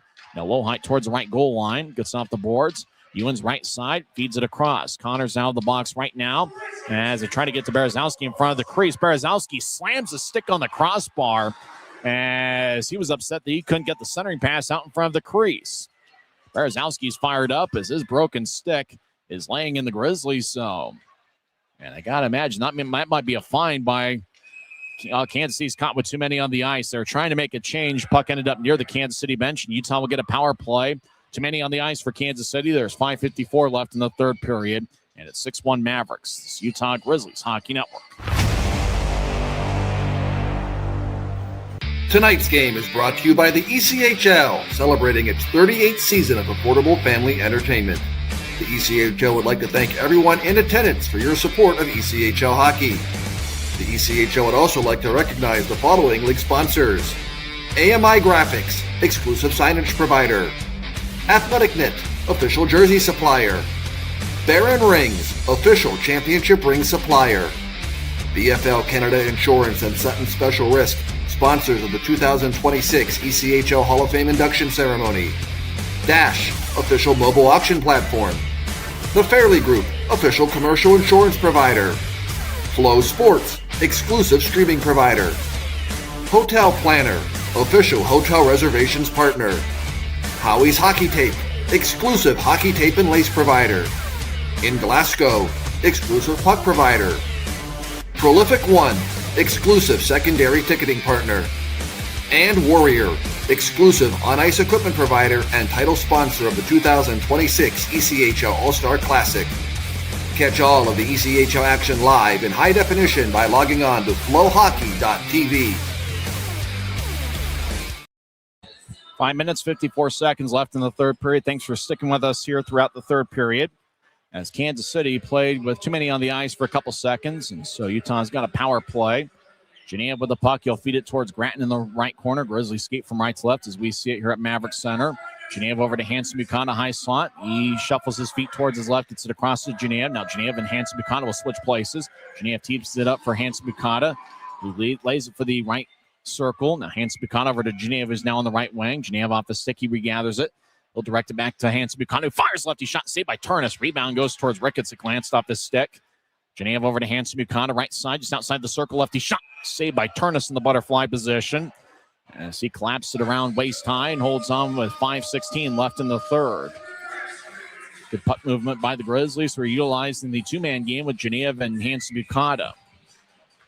And obviously, with the score being what it is, good time for the Grizzlies to work on some power play situations. Utah, unfortunately, because of travel and other circumstances, haven't had much practice time. So this is the type of situational hockey that I think John Mechanic and Ryan Anderson would like to work on. Good amount of the crowd is still with us. I think I left you hanging there on the attendance total. We'll give you that in the next whistle. Grizzlies get it up top. Hanson Buchanan, high slot. He'll fire towards the net. Kick save off the left pad by Turnus. It's floated up but not out. Hanson Buchanan kept it in. As Lepster towards the left wing boards. Ricketts, Hanson Buchanan, and Lepster battle with three Mavericks. Now Hanson Buchanan will bounce to the left corner. Gratton fires towards the net, hits the outside of the cage, and Kansas City wings it along the far wing boards and goes out to center ice and beyond into the Grizzlies zone. And it's late in the power play. 50 seconds left. Grizzlies get it to Lepster. Lepster directs it towards Genev, who steps over the offense line. Ricketts gets pinned to the boards. Hanson Buchanan across. One-timer. Kick saved by Turnus. Turnus has had a good series. Shot was taken by John Gillette. Genev dances around. He's towards the right side. Gets back up top to Hanson Buchanan. Back towards Genev. One-timer saved by Turnus. Now Ricketts back in. Shot saved by Turnus again. Puck still alive. Hudson Wilson will fire it off the glass. And it wobbles all the way like a spinning top back towards the far corner of the Grizzlies zone. Attendance tonight, 6,179. 61-79 here at Maverik Center. as we've had two impressive crowds here so far this weekend. Last night at 5,095, and we've done about 1,000 more.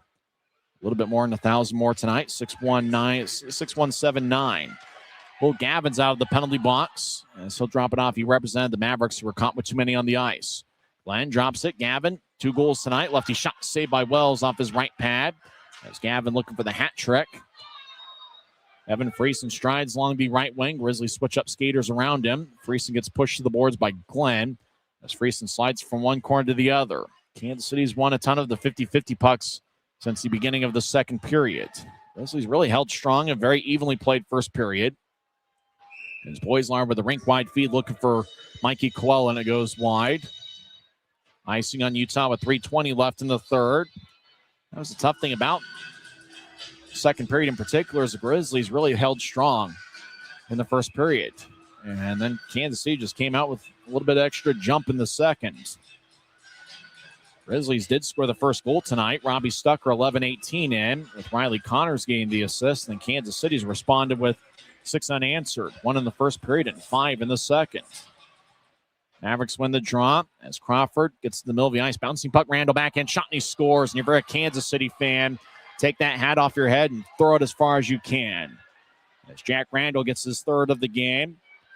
And the Mavericks kick the proverbial extra point. It's now a 7-1 game. And that was a beautiful backhand shot over the right shoulder of Dylan Wells. Boy, if you're a neutral observer, you got to tip your hat to Randall there. He just kind of spun around and all in one motion, fired it in the back of the net. There's a replay if you're watching on Flow Sports. Boy, what touch. A good goal by Jack Randall. Marcus Crawford and Jackson Judding with the assist. And for Judding, you know, he's battling with Danny Janea for the points lead among rookies. So Judding, he now has 1 assist tonight. That gives him 30 points in the season, 14 goals, 16 assists. Now 2 points ahead of Danny Janea for the league lead for points among rookies. So Jack Randall, 3 goals tonight. Projected to be the number 1 star of the game. 3 minutes left in regulation. As Grizzlies will be looking to salvage the third game of the series tomorrow afternoon. 3:10 face-off, 2:50 pregame show. Boislard will roll the puck along the boards as Connors, Halfist stick out to center ice. Grizzlies reset.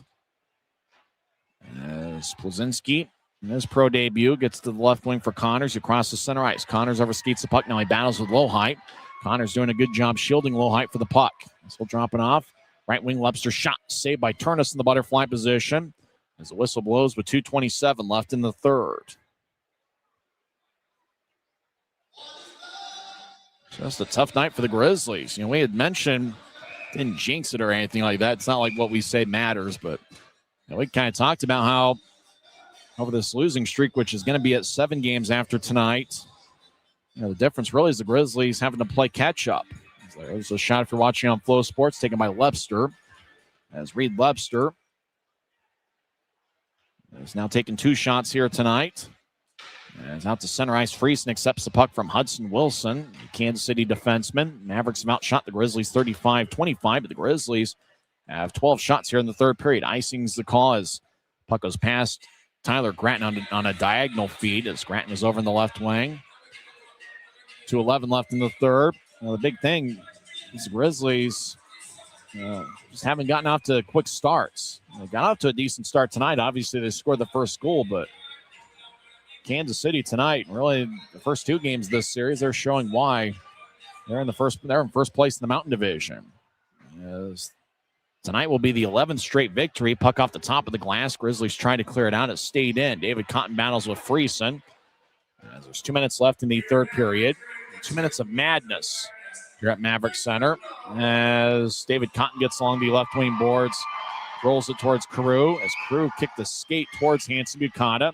Carew cycles into the spot he vacated. Barazowski drops for Lemaster in the right corner.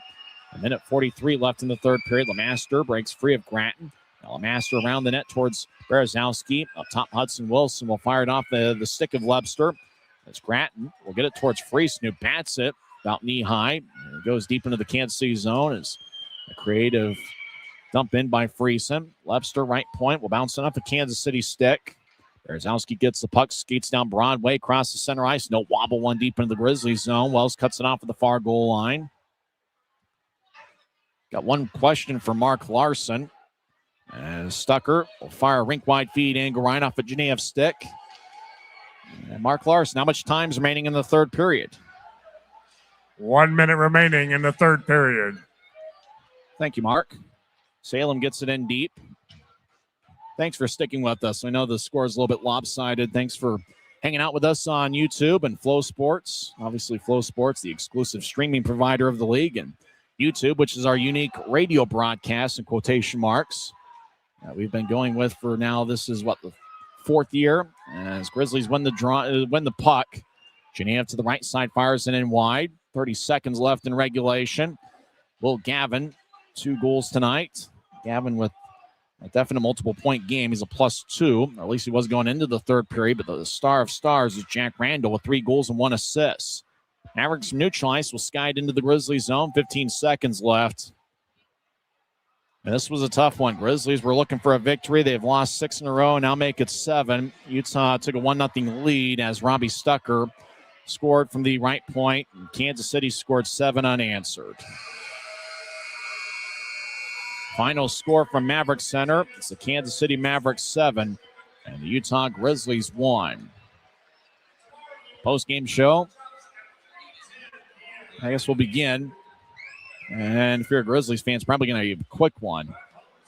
As it was just, it was all Mavericks for the last 2 periods. We'd mentioned it was an evenly played first period, but Kansas City came out with a little bit extra jump in the second period and just carried over into the third. Grizzlies did outshoot Kansas City 12-8 in the third period. Kansas City got a 4-1 victory on last night, and the Grizzlies lose 7-1 tonight. The Grizzlies think the fans that showed up tonight was one of the biggest home crowds of the season. 6,179 was the attendance. Time of game, 2 hours and 22 minutes. Grizzlies got on the board first. Robbie Stucker with his third of the year. Riley Connors with the assist. Kind of an awkward as Stucker was in the right point. Charlie Wright, one of Kansas City's best defensemen, skating from the right circle, which is the far side, tried to skate horizontally to block the shot, and it ricocheted off his face and ended up going past the goal line. And Wright, laid on the ice for a little bit. And so everybody was silenced. And, Wright, unfortunately, we don't have any update or anything of that nature, but we hope Charlie Wright's okay. He didn't return to action. Hopefully Charlie Wright's all right. But with that, Grizzlies took a 1-0 lead. Stucker with his third of the year, and Riley Connors picked up the lone assist. Later on in the first period, 15:27 in. Puck ricocheted off a Grizzly skate to the middle of the ice in the Grizzly zone. Casey Krug got it, and he fired it glove side past Wells on a wrist shot. That was 15:27 in and was unassisted. Score was tied at 1 after 1 period. Utah outshot Kansas City 8-7. Second period was all Mavericks. Jack Randall scored what turned out to be the game winner, 1:08 into the second period. That was a shot from the right point that ricocheted off McCallum's stick, off the crossbar, off of Wells' shoulder. Puck had a mind of its own, and getting the goals, Jack Randall, his first of 3 on the night. That was 1:08 into the second period. Minute and a half later, it was Will Gavin getting his second of the year. He scored 2:29 in with Jimmy Glenn and Jack Randall getting the assists. Mavericks extended their lead to 4-1 on a power play goal as David Cotton got his 12th of the year. Marcus Crawford and Landon McCallum with the assists. Mavericks scored again. 13-16 into the second as Randall with his second of the night and 14th of the year. Glenn and Gavin with the assists. And then with 1 second left in the second period, just a 50-50 puck, a scrum along the right corner. Kansas City got it. They found a cutting Gavin hit down the middle of the ice. Pass went tape to tape to Gavin. Gavin fired it past Wells with 1 second left in the second period. That made it a 6-1 game. As Kansas City scored 5 unanswered in the second period. They outshot Utah 20-5. In the third period, Randall completed the hat trick on what was an impressive-looking shot. Kind of a backhand, a little bit of a half spin. And it was a very crafty finesse shot. I found the back of the net to make it a 7-1 game. It was Randall with his third of the game. He ended the night with 3 goals and 1 assist. Crawford and Judding picked up the assists. So it's just one of those, if you talk about the last 2 periods, the Grizzlies, I guess you can hold your hat a little bit on an evenly played first period. Tonight, Kansas City, they just buried their chances, and they showed why they're in first place in the Mountain Division. They've now won 11 in a row, as Kansas City's record's now 26-7-1-1. If you're watching on Flow Sports, the highlights are rolling as Kansas City comes away with a 7-1 victory. Grizzlies really done a good job dominating the shot counts, but over the last 2 nights, Kansas City's outshot Utah by a good margin. Tonight, it was 35-25. Danny Genev led Utah with 5 shots on goal. 3 shots each for Evan Friesen, Riley Connors, Aiden Hansen-Bukata, and Tyler Gratton. 2 shots for Reed Lubster, and 1 shot each for Robbie Stucker, and his 1 shot found the back of the net. John Kennedy, John Gillette, Boislard, Ricketts, and Mike Gillette each had 1 shot on goal. Winning goaltender is Lucas Turnus. He stopped 24 of 25. His record goes to 7-1 on the year. Dylan Wells picks up the loss. His record falls to 7-12-2. He saved 28 of 35. Special teams, Kansas City was 1 for 2 on the power play. Grizzlies were 0 for 3. With that, the Grizzlies have now lost 7 in a row. The record is 13-19-3. And they're just 3-9-1. Here at Maverik Center, the Grizzlies have played the fewest amount of home games in the league. After tomorrow, both the Grizzlies and Mavericks will be exactly halfway through the regular season, as it will be game 36 of 72. I think for the Grizzlies, you're just looking for a little bit of a spark, something to kind of jumpstart things tomorrow afternoon. Obviously, both teams are going to be a bit fatigued. 3rd game in less than 48 hours, but the Grizzlies will have the home crowd behind them, and I hear it's going to be one of the bigger Sunday crowds the Grizzlies have had. Just something, just kind of mentioned, the Grizzlies, one of the keys coming into play tonight was getting off to a fast start, and the Grizzlies, for the most part, did so. The Grizzlies did score first tonight, and I think they're hoping they're going to gain a little bit of momentum off of that. But Kansas City just responded. And that's one of the things, and I really, if you're talking about a turning point, it's probably the 2 goals in a minute and a half that Kansas City scored to turn a 1-1 tie into a 3-1 Kansas City lead. We always talk about, Adrian Denny always mentioned you get 1, you get 2. It's really that, after, and Kansas City is the type of team, they're going to make their plays. I mean, they're a first-place team for a reason. You just have to find a way to come up with a good shift after Kansas City scores a goal. And really, the Mavericks came back and had a couple hard-working shifts after the Randall goal, a minute 8 into the second. And just like that, things just started to snowball a little bit. And unfortunately, once things started snowballing, it was just all Mavericks the final 40 minutes of play. So we'll see what happens tomorrow afternoon. That's going to be the Grizzlies' next game. It's going to be a 3:10 face-off. Pre-game coverage begins at 2:50. We want to see here at Maverik Center for the last of the 3-game series. Grizzlies will be on the road next week in Rapid City for a baseball-style 3-game weekend series. Don't forget the Grizzlies will be back at Maverik Center a couple weeks from now with a 3-game set against Keaton Masher Donato and the Greenville Swamp Rabbits. January 28th, 30th, and 31st, and January 31st, 2 weeks from now. It's going to be Guns and Hoses night with 3 charity games in the afternoon leading up to the Grizzlies game at 7:10. So make sure to get your tickets for Guns and Hoses night as well as every Grizzlies home game at UtahGrizzlies.com. 3 stars of the game. 3rd star goes to Jimmy Glenn, who had 3 assists, and he was a +3. Glenn's the 3rd star. Glynn his last name. Will Gavin is the 2nd star. Gavin had 2 goals and 1 assist. He was a +2 and had 5 shots. He even had 4 penalty minutes.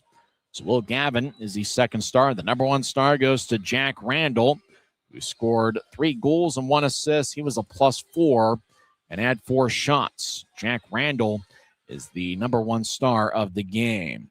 Randall's in his first season with Kansas City. His previous experience in this league last year with the Worcester Railers, and he also has some AHL time with the Bridgeport Islanders. Randall played his college hockey at the University of Nebraska, Omaha. So Randall is the number 1 star of the game. We'll see how the Grizzlies respond tomorrow. They put together a good effort in the 3rd period, and, the injuries certainly have played a factor. Utah was without Noah Gansky tonight, and they've been without Luke Manning for the 9th straight game. And, Timofeyev and Neil Shea didn't play. Christoph Filion missed his 5th straight game. And obviously the Grizzlies missed the defensive pairing of Sage Weinstein and Christian Felton, as they both were called up to the AHL over the last week. Weinstein playing for the Colorado Eagles and Christian Felton with the Abbotsford Canucks. And with that, obviously, Grizzlies are certainly missing those guys, because not only are you losing players, but you're losing key players and reliable players. Nobody in the locker room is going to use it as an excuse. You just have to kind of play and keep rolling. But, I think times have certainly been tough, especially on the defensive side of things. And so tomorrow's going to be a new day, and I know the Grizzlies are going to wake up and they're going to be optimistic, looking for a victory to salvage the 3rd game of the series and to try to end Kansas City's 11-game winning streak. The last team to beat Kansas City was the Grizzlies. It was one of their best 60-minute efforts of the season in a 7-4 win on December 19th. So Grizzlies are certainly capable. Tomorrow will be the 5th and final meeting between the clubs in the regular season, and it will be the final regular season meeting all time between the Grizzlies and Mavericks. So we want to see you here at Maverik Center. If not, obviously we got the game on Flow Sports and audio coverage on the Grizzlies YouTube channel. Well, that'll just about wrap things up. Once again, in 2 hours and 22 minutes and in front of a good crowd of 6,179. Robbie Stucker scored a first period goal with Riley Connors getting the assist. The Kansas City Mavericks scored 7 unanswered, and they get a 7-1 victory. I'm Tyson Whiting, and I'm just pursuing my dream, and that's to someday get to the National Hockey League. You've been listening to the Utah Grizzlies Hockey Network. Good night, everybody.